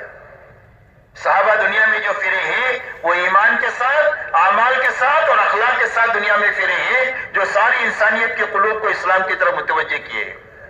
اس لیے میرے دوستو، اپنی اخلاقی زندگی کو اچھے سے اچھی بنانا۔ اخلاق کے بارے میں یہ فرمایا اکملکم ایمانا احسنکم اخلاقا، فرمایا تم میں سب سے زیادہ کامل ایمان والا وہ ہے جو تم میں سب سے زیادہ اچھے اخلاق والا ہے۔ اور اخلاق کا خلاصہ فرمایا کس میں ہے؟ فرمایا کسی کو ہم سے تکلیف نہیں پہنچے، سب کو ہم سے راحت پہنچے، اپنوں کو، پرائیوں کو، سب کو، ساری انسانیت کو ہم سے راحت پہنچے۔ ہماری کسی کے ساتھ کوئی دشمنی نہیں ہے، ہماری کسی کے ساتھ کوئی دشمنی نہیں ہے۔ ہم اللہ کو چاہتے ہیں، اللہ کے نبی کو چاہتے ہیں، ان کی لائی ہوئی زندگی چاہتے ہیں، اور ساری انسانیت کے لیے ہم بھلائی چاہتے ہیں کہ ساری انسانیت جہنم کے عذاب سے بچ جائے اور ساری انسانیت جنت میں داخل ہو جائے، اللہ کی ناراضگی سے بچ جائے اور اللہ کی رضا والی زندگی حاصل کر لے، اللہ کی رضا والی موت مرے۔ یہ ساری انسانیت کے لیے ہم چاہتے ہیں، ہماری کسی کے ساتھ کوئی دشمنی نہیں، اس لیے ہر ایک کے ساتھ میں ہم بھلائی کریں گے۔ اور اخلاق کا خلاصہ حضور صلی اللہ علیہ وسلم نے چند باتوں میں بتایا ہے۔ آپ یہ فرماتے ہیں کہ جو تمہارے ساتھ برائی کرے اس کے ساتھ بھلائی کرو، جو تمہارے پر ظلم و زیادتی کرے اس کو درگزر کرو، معاف کرو، اس لیے کہ معاف کرنا آسان ہے، بدلہ لینا مشکل ہے۔ ایک آدمی نے آپ کو تماچا مارا، تو کوئی اتنا ہی ناپ کے تماچا مار سکتے ہیں؟ اگر آپ نے زور سے مار دیا تو آپ کا شمار ظالموں میں ہو جائے گا۔ کس میں ہو جائے گا؟ ظالموں میں۔ ایک مرتبہ حضرت صدیق اکبر حضور صلی اللہ علیہ وسلم کے ساتھ تھے، سامنے سے ایک دوسرا آدمی آیا، غلط آدمی، اس نے آ کر کے حضرت صدیق اکبر کو بلا بینا کہنا شروع کیا۔ صدیق اکبر خاموش ہے، حضور صلی اللہ علیہ وسلم ہنس رہے۔ تھوڑی دیر کے بعد صدیق اکبر نے جواب دینا شروع کیا تو آپ وہاں سے چل دیے۔ تو صدیق اکبر نے حضور سے پوچھا کہ اللہ کے نبی وہ مجھے کہہ رہا تھا تو آپ ہنس رہے تھے، اور جب میں نے جواب دینا شروع کیا تو آپ چل دیے یہاں سے۔ تو فرمایا جب تم چپ تھے تو تمہاری طرف سے فرشتہ جواب دے رہا تھا، اور جب تم نے جواب دینا شروع کیا تو مجھے یہ خطرہ ہو گیا کہ کہیں تمہاری طرف سے زیادتی نہ ہو جائے۔ کیا نہ ہو جائے؟ زیادتی۔ اس لیے کہ بدلہ لینا بہت مشکل ہے اور معاف کرنا بہت آسان ہے۔ جب ہم ایک دوسرے کو معاف کریں گے اور درگزر کریں گے تو اللہ بھی ہم کو معاف کر دیں گے۔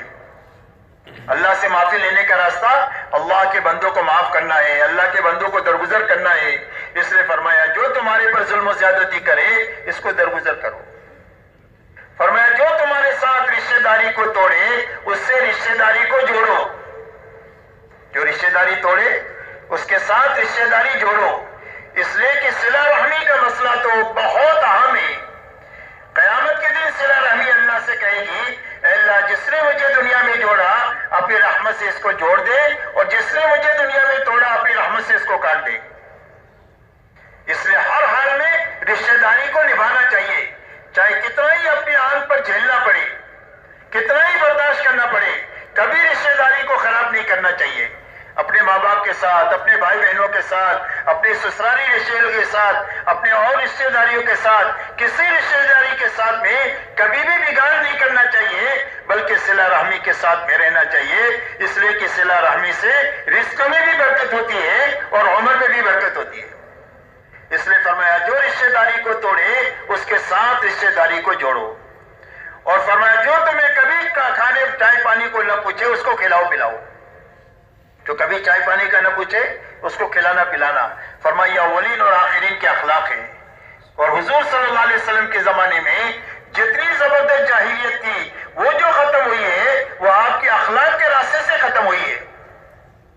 جو آپ کے جان کے دشمن تھے وہ آپ کے لیے جان دینے والے بن گئے، جو آپ کے جان لینے والے تھے وہ جان دینے والے بن گئے، اور جو آپ کے دشمن تھے وہ آپ کے دوست بن گئے اور آپ کے اوپر اپنا سب کچھ نشاور کرنے والے بن گئے۔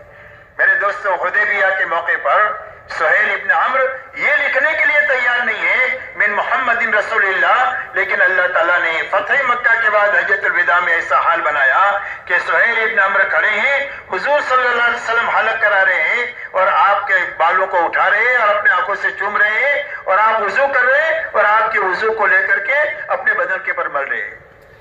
جو محمد رسول اللہ لکھنے کے لیے تیار نہیں ہے کہ اگر آپ کو اللہ کا نبی مانتے تو جھگڑا کہیں کا تھا، آپ لکھو بھی محمد ابن عبداللہ. لیکن اللہ نے ایسی زندگیاں بدلی ہے، وہ آپ کے اخلاق کے راستے سے بدلی ہے.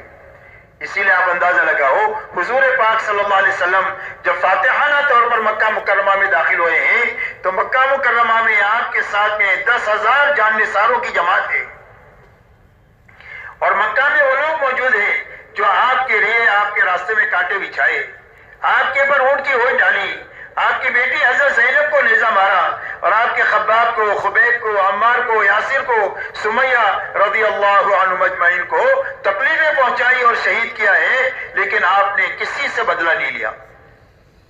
آپ نے فرمایا یہ بتاؤ میں تمہارے ساتھ کیا معاملہ کروں گا؟ مکے والوں نے کہا اخن کریم ابن اخن کریم. فرمایا آپ تو بھلے ہیں، بھلوں کی اولاد ہیں. آپ نے فرمایا میں تمہارے ساتھ وہ معاملہ کروں گا جو میرے بھائی یوسف نبی نے اپنے بھائیوں کے ساتھ کیا تھا، جن بھائیوں نے کنویں میں ڈالا اور حالات سے گزرنا پڑا. جب یہ بھوکے ان کے پاس آئے ہیں تو کہا لا تثریب علیکم اليوم، تمہارے پر کوئی لعن تان نہیں، اللہ تم کو معاف کرے، ہم نے تم کو معاف کر دیا. فرمایا انتم الطلقاء، جاؤ تم سارے کے سارے آزاد ہو. مکے والے کہتے ہیں ہم کو ایسا لگ رہا تھا کہ ہم اپنی قبروں سے نکلے ہیں اور ہم کو نئی زندگی ملی ہے. یہ ایسی اخلاقی زندگی لے کر آپ دنیا میں تشریف لائے، جس کا نتیجہ یہ ہوا کہ پورے مکہ کے 100% لوگ ایمان میں داخل ہوئے سوائے چند کے. اور اس کے بعد میں مکہ کا فتح ہونا کیا تھا کہ اللہ تعالیٰ نے پورے عالم میں ہدایت کے پھیلنے کی ہوائیں چلا دیا. یہاں تک کہ فتح مکہ میں 10,000 ہے، تبوک میں 30,000 ہے، حجۃ الوداع میں 1.25 لاکھ ہے، اور خلافت راشدہ کے 30 سالہ دور میں دنیا کے کونے کونے میں اللہ کا کلمہ بلند ہو چکا ہے اور کفر کا کلمہ نیچے ہو چکا ہے. پوری دنیا امن و امان کا گہوارہ بن چکی ہے، اور ایمان والوں کی طرف کوئی میلی نگاہ سے دیکھنے کی ہمت اور سکت نہیں رہی ہے. اللہ نے ایسے امن و امان اور سلامتی کی فضا دنیا میں بنائی اتنے تھوڑے سے عرصے میں.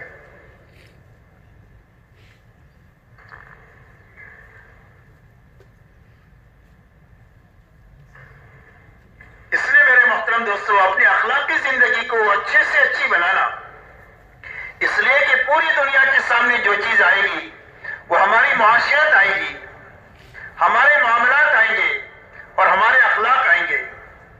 ایمان دل میں ہوتا ہے، نماز ہم مسجد میں پڑھتے ہیں، روزہ پیٹ میں ہوتا ہے، زکوٰۃ ایمان والوں کو دیتے ہیں، حج بیت اللہ میں کرتے ہیں. جہاں کسی بے ایمان کا داخلہ ممنوع ہے.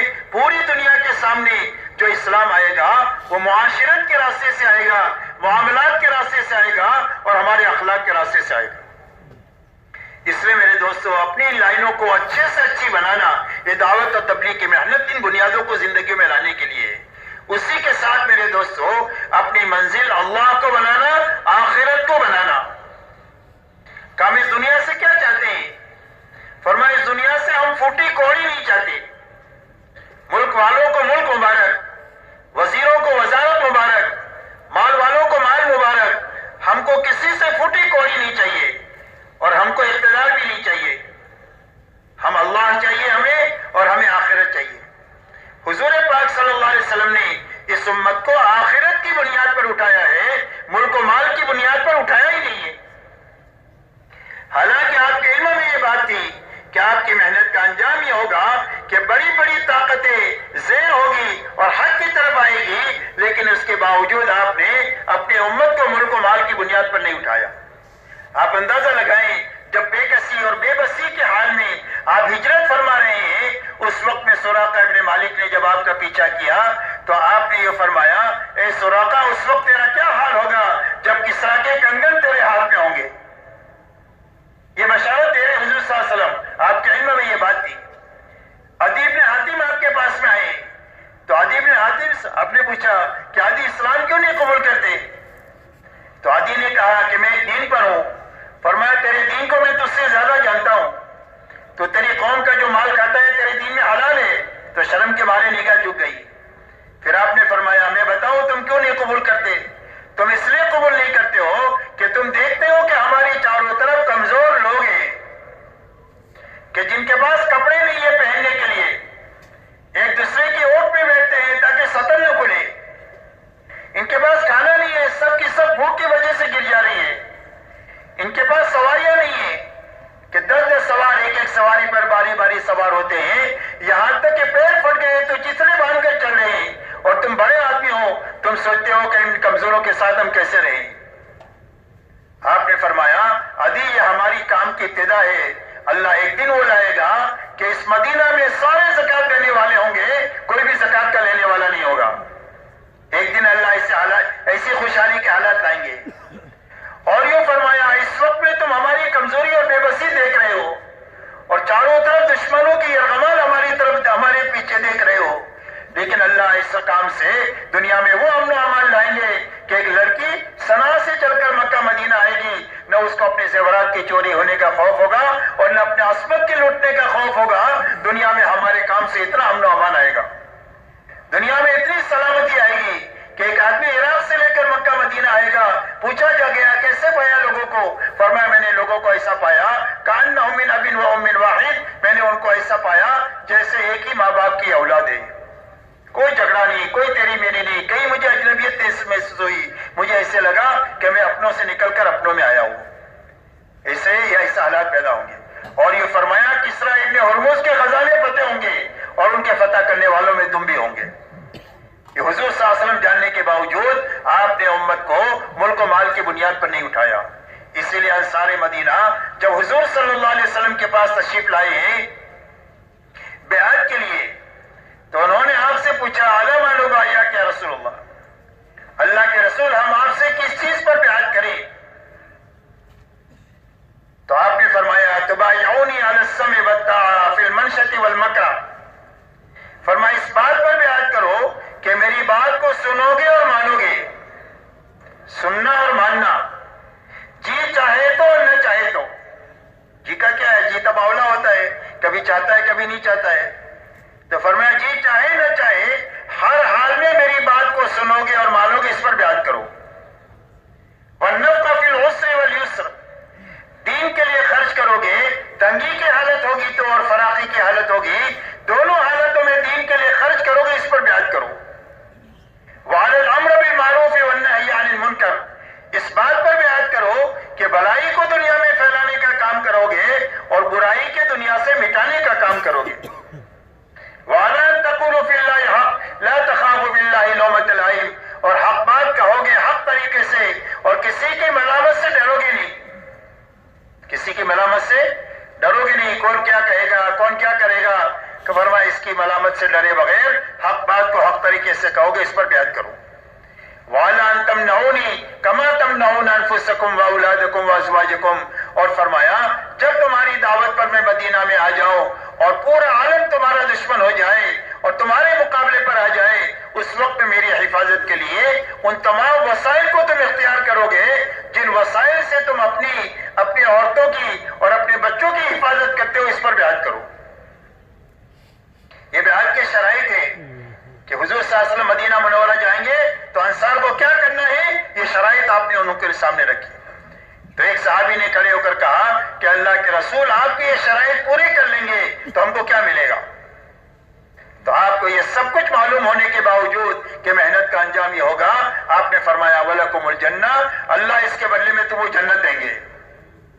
آپ نے اس امت کو آخرت کی بنیاد پر اٹھایا ہے اور اللہ کی رضا کی بنیاد پر اٹھایا ہے کہ ہم کو اس دنیا میں جو بھی کام کریں گے، جس کے ساتھ بھی کریں گے، صرف اللہ کی نیت بنائیں گے کہ اللہ راضی ہونا چاہیے، رضا والی زندگی ملنا چاہیے اور رضا والی موت ملنا چاہیے اور ہماری آخرت بننا چاہیے۔ ہم دنیا سے پھوٹی کوڑی نہیں چاہتے اور دنیا کا اقتدار بھی نہیں چاہتے، اپنی منزل اللہ کو بنانا اور اپنی آخرت کو بنانا۔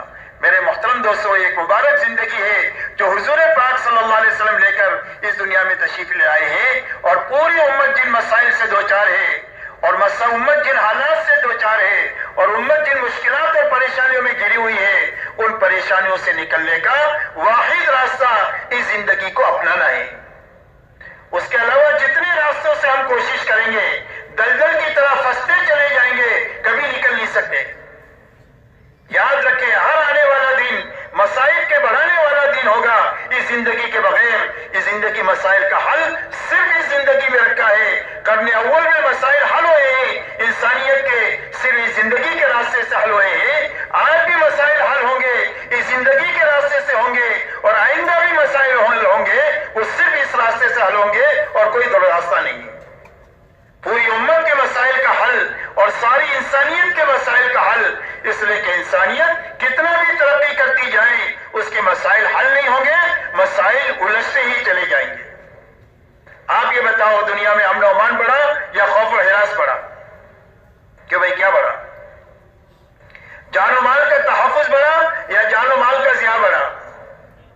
دوستیاں بڑھی کہ دشمنیاں بڑھی؟ حسن زن بڑھا کہ بدگمانیاں بڑھی؟ آپ دیکھو دنیا میں مسائل حل نہیں ہوئے، مسائل بڑھے ہی اور آئندہ مسائل اور بڑھیں گے، اس لیے کہ چیزیں مسائل کا حل نہیں ہے. مسائل کا حل صرف حضور پاک صلی اللہ علیہ وسلم کی لائی ہوئی یہ پاکیزہ زندگی ہے. اس زندگی سے امت بھی سنبھل جائے گی اور ساری انسانیت بھی سنبھل جائے گی. اس لیے میرے دوستو یہ مبارک زندگی ہمارے اپنے اندر میں آ جائے، ہمارے گھرانے میں آ جائے، ہماری برادری میں آ جائے، ہمارے ملک کے ایک ایک چپے میں آ جائے اور پورے عالم کے اندر میں آ جائے. اللہ نے نظام ایسا چلایا ہے کہ پوری دنیا کے ہر ملک میں ہمارے ایمان والے باشندے رہتے ہیں. کہیں زیادہ ہے کہیں کم ہے. محنت کا ایسا رخ پوری دنیا میں قائم ہو جائے کہ کوئی ملک، کوئی شہر، کوئی گاؤں ایسا نہ بچے کہ جہاں پر ایمان والے رہتے ہوں اور وہاں ہماری جماعتیں اس زندگی کو اپناتے ہوئے اس زندگی کو ان کے اندر میں عام کرنے کی محنت نہ کر رہے ہو. ایسا کوئی گاؤں نہ بچنا چاہیے بلکہ پوری دنیا میں محنت کا ایک ایسا جال بیچ جائے کہ جس کے نتیجے میں جو ایمان والے جہاں کہیں بھی ہے وہ اس زندگی کو اپنا کر جینے والے بنے. جب یہ زندگی میرے دوستوں دنیا میں وجود میں آئے گی اور ہر جگہ ایک مجمع بنتا چلا جائے گا اور ہر جگہ اس کا ماحول بنتا چلا جائے گا تو یہ مجمع انسانیت کو اس کی طرف آنے پر مجبور کر دے گا اور یہ ماحول انسانیت کو اس طرف آنے کے لیے ان کے شوق کو بڑھا دے گا. اس لیے کہ انسانیت کے مسائل کا حل اس کے علاوہ اور راستے میں ہے ہی نہیں ہے. اس لیے میرے دوستو اللہ نے ایک بڑا کام ہمیں ہر زمانے میں عطا فرمایا ہے. اس لیے اس کام کے بارے میں پورا مجمع آج کے دن یہ کرے کہ انشاءاللہ اس کام کو ہمیں کرنا ہے اور اچھی طرح کرنا ہے. کیوں بھائی کرنا ہے انشاءاللہ. کس کو کرنا ہے؟ ماشاءاللہ پورے مجمع کو کرنا ہے.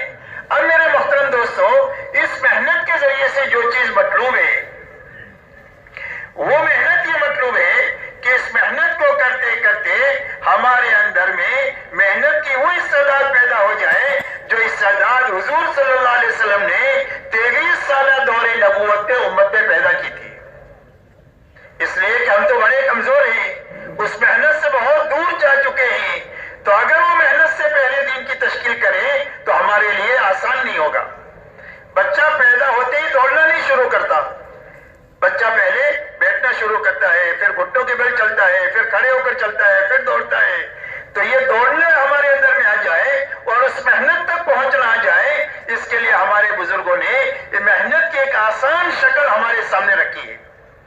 خروج کی بھی آسان شکل ہے اور مقامی محنت کی بھی آسان شکل رکھی ہے کہ اس محنت کی شکل کے ذریعے سے پوری امت میں سے ایک معتدی مجمع محنت کے اس رخ تک پہنچے جس رخ پر حضور صلی اللہ علیہ وسلم امت کو چھوڑ کر گئے تھے. اس لیے کہ دنیا میں کام اس وقت پہ پورا ہوگا جب ایک مجمع اس نوعیت کا بنے گا جو مجمع حضور صلی اللہ علیہ وسلم اپنے زمانے میں بنا کر کے گئے تھے. ضروری نہیں ہے کہ کروڑوں لوگ بنے، ضروری نہیں ہے کہ لاکھوں بنے، ہو سکتا ہے سینکڑوں میں ہو جائے، ہم نہیں جانتے وہ مجمع کتنا ہوگا. ہو سکتا ہے ہزاروں میں ہو جائے، ہو سکتا ہے چند لاکھ میں ہو جائے. کروڑوں مسلمان ہیں، اس میں سے ایک مجمع ایسا بنے کہ جن کی زندگیوں میں محنت کا غروب قائم ہو جائے جو وہ حضور صلی اللہ علیہ وسلم نے 23 سالہ دور نبوت میں امت میں قائم کیا ہے. تو آپ نے 23 سالہ دور نبوت میں امت میں محنت کا کیا رخ قائم فرمایا؟ آپ نے محنت کا یہ رخ قائم کیا کہ جو آپ کی دعوت پر ایمان میں آیا آپ نے اس کی جان مال کو ایمان کے سیکھنے پر اور ایمان کے پھیلانے پر یعنی دعوت اللہ پر اتنی لگوایا جتنا کہ دعوت کا تقاضا تھا. یہ سمجھنے کی باتیں ہیں، اللہ ہمیں اور پوری امت کو سمجھا دے. اس لیے میرے دوستو سب سے پہلے امت کی جان مال دعوت پر اتنی لگوائی گئی جتنا دعوت کا تقاضا تھا. یہ سمجھنے کی بات ہے کہ بھائی گھر کاروبار میں ہم کتنے لگتے لگاتے ہیں؟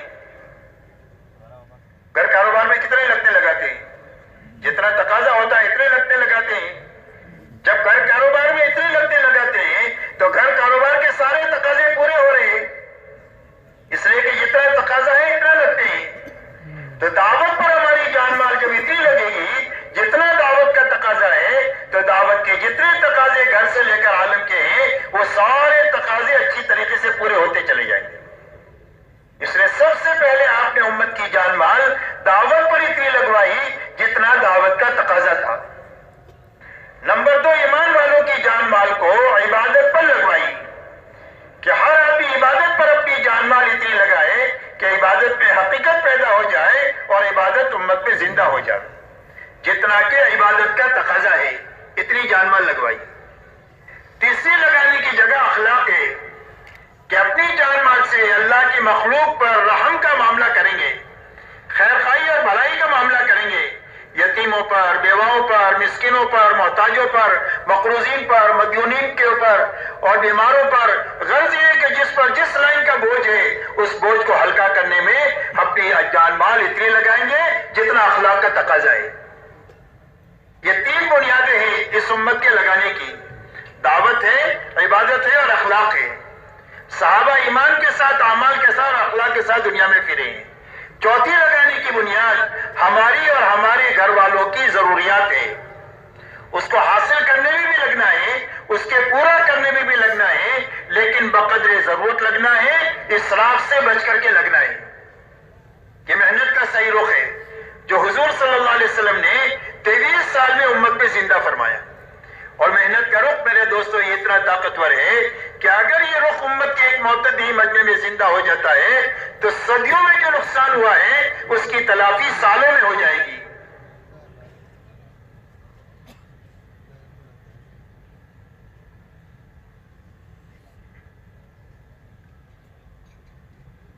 آپ انداز لگائیں حضرت عیسیٰ علیہ السلام اور حضور صلی اللہ علیہ وسلم کے بیچ میں 650 سال کا زمانہ ہے. کتنا زمانہ ہے؟ 650 سال کا زمانہ جس میں کوئی نبی نہیں آئے. تو انسانوں نے جہالت آخری درجے کی اور انسانوں نے گمراہی آخری درجے کی. اور یہ اتنی بڑی گمراہی اور اتنی بڑی جہالت کتنے سالوں میں کٹی؟ کہ بھئی کتنے سال میں کٹی؟ صرف 23 سال میں کٹی. کتنے سال میں؟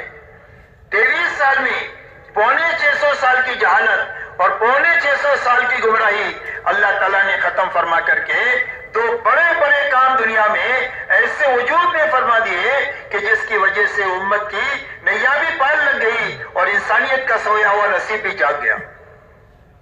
ایک تو مجمع بن گیا 23 سالہ محنت کے نتیجے میں. ایسا مجمع بن گیا جس میں مرد ہیں، عورتیں ہیں، بچے ہیں، جوان ہیں، بوڑھے ہیں، مالدار ہیں، غریب ہیں، شہری ہیں، دیہاتی ہیں. غرض یہ ہے کہ ایک ایسی سوسائٹی اور ایک ایسا مجمع تیار ہو گیا کہ جس مجمع کو دنیا کے سامنے پیش کر سکتے ہیں یہ اسلام ہے اور یہ مسلمان ہیں. اور ان کی دعوت ہوئی اسلموا تسلموا، کا اسلام لاؤ سلامتی ملے گی، کا کون سا اسلام کا ہمارے جیسے ہو جاؤ. اتنا بڑا کام ہو گیا، ایک مجمع تیار ہو گیا 23 سالہ محنت کے نتیجے میں کہ جس کو پوری دنیا کے سامنے پیش کر سکتے ہیں. دوسرا میرے دوستوں ماحول بن گیا پورے حجاز کا. بت پرستی ختم ہو گئی پورے حجاز میں سے. خصوصیت کے ساتھ مدینہ منورہ کا ماحول ایسا پاکیزہ بن گیا کہ جس ماحول میں 100% ایمان والوں کے دلوں میں اللہ رسول کی محبت سب سے زیادہ تھی. تلاش کرنے سے آپ کو کوئی بے نمازی نہیں ملے گا. ہر آدمی اپنے دین سے باخبر تھا، ہر آدمی اپنے دین پر عمل کرنے والا تھا. 100% ایمان والے، ایک دوسرے کے حقوق کے ادا کرنے والے، بلکہ احسان کرنے والے، بلکہ ایثار کرنے والے تھے. یہ اس معاشرت کی بنیاد تھی. آپ کو تلاش کرنے سے کوئی دنیا کا طالب نہیں ملے گا، سارے آخرت کے طالب ملیں گے. سارے آخرت کے اور اللہ کے رضا کے طالب ملیں گے. کوئی آپ کو دنیا کا طالب نہیں ملے گا مدینہ منورہ میں. اور 100% ایمان والے اپنے آپ کو دین کا ذمہ دار سمجھتے تھے کہ جس طرح میں باپ ہوں بچوں کا ذمہ دار ہوں، جس طرح میں شوہر ہوں بیوی کی ذمہ داری میرے پر ہے، ایسا ہی مسلمان ہوں اسلام کی ذمہ داری بھی میرے پر ہے.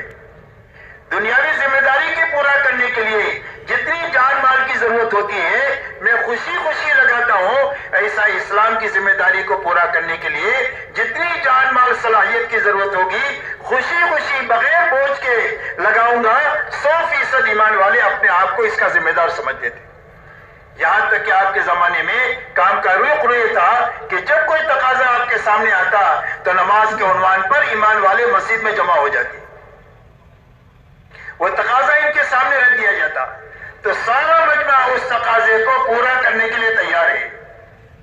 لیکن اس مجمع میں بعض لوگ وہ ہیں کہ جن کے پاس سواری بھی ہے توشہ بھی ہے کام پر جانے کے لیے، بڑا مجمع وہ ہے جن کے پاس سواری بھی نہیں ہے توشہ بھی نہیں ہے، اور حضور صلی اللہ علیہ وسلم کے پاس اتنا مال نہیں ہے کہ ان کو سوار بھی کرے ان کو توشہ بھی دے، تو جن کے پاس سواری اور توشہ ہے وہ تو چلے گئے کام پر، اور جن کے پاس سواری اور توشہ نہیں تھا وہ روتے ہوئے رہ گئے۔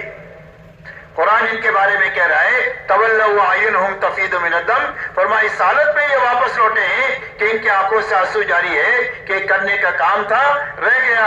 آپ نے فرمایا یہ رونے والے جانے والوں کے ساتھ ہے، اور جو اکرام ان جانے والوں کا اللہ کریں گے وہی اکرام ان رونے والوں کا بھی اللہ وہی اکرام کریں گے، جو ترقی کرنے والوں کو اللہ دیں گے وہ ترقی رونے والوں کو بھی اللہ وہ ترقی دیں گے۔ اس لیے میرے دوستو محنت کا یہ رخ پورے مدینہ میں قائم ہوا، جب ماحول بن گیا اور مجمع بن گیا تو آپ دیکھو پوری دنیا کے اسلام کی طرف آنے کی راہ ہموار ہو گئی، اس لیے کہ جب کبھی بھی ہمارے اندر میں اس بات کا فکر پیدا ہوگا کہ انسانیت جہنم سے بچ جائے، اس وقت میرے دوستو ہم کو دنیا کے سامنے یہی دو چیز پیش کرنی ہوگی۔ ہماری تقریر اور تحریر سے دنیا مطمئن نہیں ہوگی کہ ہم تقریر سے ان کو اسلام سمجھا دیں یا ان کو تحریر سے سمجھا دیں، دنیا اس سے مطمئن نہیں ہوگی۔ دنیا ان دو چیزوں کا مطالبہ کرے گی کہ اسلام ہمارے زمانے میں اس زمانے میں قابل عمل ہے، اس کا نمونہ آپ ہم کو بتاؤ، محلہ بتاؤ، شہر بتاؤ، ملک بتاؤ، جہاں ہم جا کر کے دیکھیں کہ 100% مرد عورتیں جوان بوڑھے پورے دین پر چل رہے ہیں، ایسا کوئی مجمع ہم کو بتاؤ، یا ایسا کوئی ماحول آپ ہم کو بتاؤ کہ جس ماحول میں جا کر کے ہم یہ دیکھیں کہ 100% دینداری زندہ ہے۔ اور جب یہ دو چیزیں آپ دنیا کے سامنے پیش کر لیں گے تو پوری دنیا حق کی طرف ایسی دوڑ کر آئے گی جیسا بھوکا کھانے کی طرف آتا ہے، پیاسا پانی کی طرف آتا ہے، اور دھوپ میں چلنے والا چھاؤ کی طرف آتا ہے، اور دنیا کا کوئی بھی پروپیگنڈا ان کو حق کو قبول کرنے سے روک نہیں سکتا ہے۔ اللہ تعالیٰ نے اتنی طاقت حق میں رکھی ہے، شرط یہ ہے کہ ایک مجمع بننا چاہیے اور ایک ماحول بننا چاہیے، اور یہ اس وقت میں بنے گا جب محنت کا یہ رخ قائم ہو۔ اب محنت کا یہ رخ قائم ہو اس کے لیے اللہ تعالیٰ نے ایک آسان شکل اللہ والوں کے رونے اور دھونے کی برکت سے اور بے چینی اور بے قراری کی برکت سے اللہ تعالیٰ نے ہمارے لیے ہماری کمزوری کو سامنے رکھ کر ایک آسان شکل رکھی، اور وہ آسان شکل یہ رکھی کہ ہر ایمان والا ایک مرتبہ اللہ کے راستے میں اچھا 4 مہینہ لگا دے، اپنے گھر کاروبار کی ترتیب بنا کر کے تھوڑے سے کام کو آگے پیچھے کر کے ایک مرتبہ اچھا 4 مہینہ لگاوے۔ اچھا 4 مہینہ لگانے کے معنی یہ ہے کہ وقت بھی پورا ہو، اعمال بھی پورے ہو، کرنے کے جتنے کام ہیں وہ کرتے ہوئے 4 مہینے لگانا، انفرادی اعمال بھی اجتماعی اعمال بھی، کوئی عمل چھوٹنا نہیں چاہیے، ہر دن یہ اعمال کے پورا کرنے کے ساتھ وقت لگانا، بچنے کی جتنی چیزیں ہیں ان ساری چیزوں سے بچتے ہوئے اپنا 4 مہینہ لگانا۔ پہلی بنیاد ہے ہماری نقل و حرکت کی۔ دوسری بنیاد یہ ہے کہ جہاں جماعت جائیں وہاں ایک ایک گھر ایک ایک فرد پر محنت کر کے ایک ایک کو ایمان سمجھانا، دین پر چلنے کا نفع، بے دینی کا نقصان سمجھانا، آخرت سمجھانا، اور سمجھا کر ان کو اللہ کے راستے میں نکلنے کے لیے تیار کرنا، ہر جگہ سے جماعتیں بنانے کی محنت کے ساتھ 4 مہینہ لگانا۔ تیسرا کام یہ ہے کہ ہر جگہ جہاں پر جماعت جائے وہاں مسجد وار جماعت نہیں ہے تو مسجد وار جماعت اپنے ساتھ ان کو شریک کر کے مانوس کر کے کھلا پلا کر کے آخری دن جماعت بنا کر نکلنا۔ بنی ہوئی جماعت ہے تو اس کو کام پر کھڑا کر کے آگے بڑھنا، وقت لگائے لوگ بہت ہیں، حرکت میں تھوڑے ہیں، بیٹھے ہوئے لوگوں کو حرکت میں لانے کی محنت کے ساتھ اپنا وقت لگانا۔ ان بنیادوں کے ساتھ دن بھر اپنے آپ کو تھکاتے ہوئے رات کو اللہ کے سامنے گھنٹوں نماز اور دعا میں لگنا تاکہ اللہ تعالی ہماری دین کی محنت کو قبول کرے۔ تو کرنے اور بچنے کے ساتھ وقت لگانا، جماعتوں کے نکالنے کی محنت کے ساتھ وقت لگانا، مسجد وار جماعت بڑھانے کی محنت کے ساتھ وقت لگانا، اور دن بھر تھکنے کے بعد رات کو اللہ کے سامنے گھنٹوں اچھی نماز پڑھ کر کے نماز میں، دعا میں، آہوزاری میں لگانا، ایسا اچھا وقت لگانا کہ اللہ ہمارے دلوں کا رخ بھی صحیح کر دے، ہمارا فکر بھی صحیح کر دے، ہمارے دلوں کا رخ اللہ کی طرف ہو جائے کہ ہم سب کو ناراض کر سکتے ہیں، اللہ کو ناراض نہیں کر سکتے، اللہ سے اتنی محبت ہو جائے، اللہ کا اتنا ڈر دل میں پیدا ہو جائے، اللہ کا یقین دل میں پیدا ہو جائے کہ ہمارے دلوں کا رخ اللہ کی طرف ہو جائے، ہمارے دلوں کا رخ اللہ کے حکموں کی طرف ہو جائے کہ مال کے بڑے بڑے نقشوں کو توڑ سکتے ہیں، اللہ کے حکم کو نہیں توڑ سکتے، اللہ کے حکموں کی عظمت، اللہ کے حکموں سے محبت، حکموں سے زندگی کے بننے کا یقین اتنا آ جائے کہ مال کے بڑے بڑے نقشوں کو توڑ سکتے ہیں، حکم کو نہیں توڑ سکتے، اللہ بڑے، اللہ کا حکم بڑا، ہمارے دلوں کا رخ آخرت کی طرف ہو جائے کہ ہم دنیا کی راحتوں کو قربان کر سکتے ہیں، اپنی آخرت کا نقصان نہیں کر سکتے ہیں، ہماری آخرت کی زندگی اصل زندگی ہے۔ تو ایک تو دلوں کا رخ صحیح ہو جائے، ایسا اچھا 4 مہینہ لگانا، دوسرا ہمارا فکر صحیح ہو جائے کہ ہم دنیا میں اس لیے جئیں گے کہ اللہ کا کلمہ دنیا میں بلند ہو جائے، انسانیت ہدایت کے رخ پر آ جائے، پوری امت سنبھل جائے، دنیا میں جئیں گے اس لیے اسی پر مریں گے۔ اس کے معنی یہ نہیں ہے کہ کام کاج چھوڑ کر، بیوی بچوں کو چھوڑ کر ملنگ بن جائیں گے، بلکہ سارے کام کریں گے لیکن دعوت کی فکر کے ساتھ کریں گے۔ مثال سے سمجھ سکتے ہیں کہ ایک آدمی کی ٹوپی بنانے کا کارخانہ ہے، تو یہ کہیں بھی جائے گا تو ٹوپی دیکھے گا، شادی میں جاوے تو ٹوپی دیکھے، میت پہ جاوے تو ٹوپی دیکھے کہ لوگ کون سی ٹوپی پہنتے ہیں، میں اپنے کارخانے میں بناؤں، کھاتا بھی ہے، پیتا بھی ہے، بچوں کو پالتا بھی ہے، پڑھاتا بھی ہے، شادی بھی کراتا ہے، لیکن فکر ٹوپی کا ہو گیا۔ ایسے سارے کام ہم کریں لیکن دعوت کی فکر کے ساتھ کریں، اس لیے کہ جب فکر زندہ ہوگا تو محنت صحیح بنے گی۔ محنت تبلیغ کی ہے اور فکر دنیا کا ہے تو ادھوری تبلیغ زندگی میں روتی رہے گی، اور جب فکر دعوت کا بنے گا تو آہستہ آہستہ محنت کا صحیح رخ بنے گا کہ دعوت پر جان مال بقدر تقاضا لگنا شروع ہوگی، عبادت پر لگنا شروع ہوگی، اخلاق پر لگنا شروع ہوگی، زندگیاں ضرورت پر آئے گی، اسراف سے نکلے گی۔ یہ اس محنت کا صحیح رخ قائم ہوگا جب فکر بدلے گا۔ اس لیے اچھا 4 مہینہ لگانے کے بعد اللہ ہمت دے تو ہر سال 4 مہینہ لگائیں، مہینے میں 10 دن لگائیں، روزانہ 8 گھنٹہ لگائیں، تشکیل 7 مہینے کی ہے تو 7 مہینہ لگائیں، سال کی تشکیل ہے تو سال لگائیں۔ بہرحال یہ 4 مہینہ صحیح لگنے کے بعد میں آگے کی ساری لائنیں آدمی کی صحیح ہو جائے گی، چاہے جو تقاضا ہوگا اس تقاضے پر قدم اٹھانا ہمارے لیے آسان ہو جائے گا۔ اور اگر اللہ ہمت نہ دے تو تھوڑا سا کام سے شروع کریں اور اللہ سے آگے کو مانگے، اس لیے کہ اللہ تو تھوڑے کے بھی قدردان ہے اور زیادہ کے بھی قدردان ہے۔ غزوہ تبوک کے اندر میں 600 من کھجور صحابہ نے دیے، ان کی بھی قدر کی گئی، اور حضرت عقیل رات بھر باغ کو پانی پلا کر کے تھوڑی سی کھجور گھر والوں کو دیا، تھوڑی سے لے کر آئے، آپ نے اس کی یہ قدر فرمائی کہ اس ڈھیر پر ڈال دو، اللہ اس کی برکت سے سب کے مال کو قبول کر لے گے۔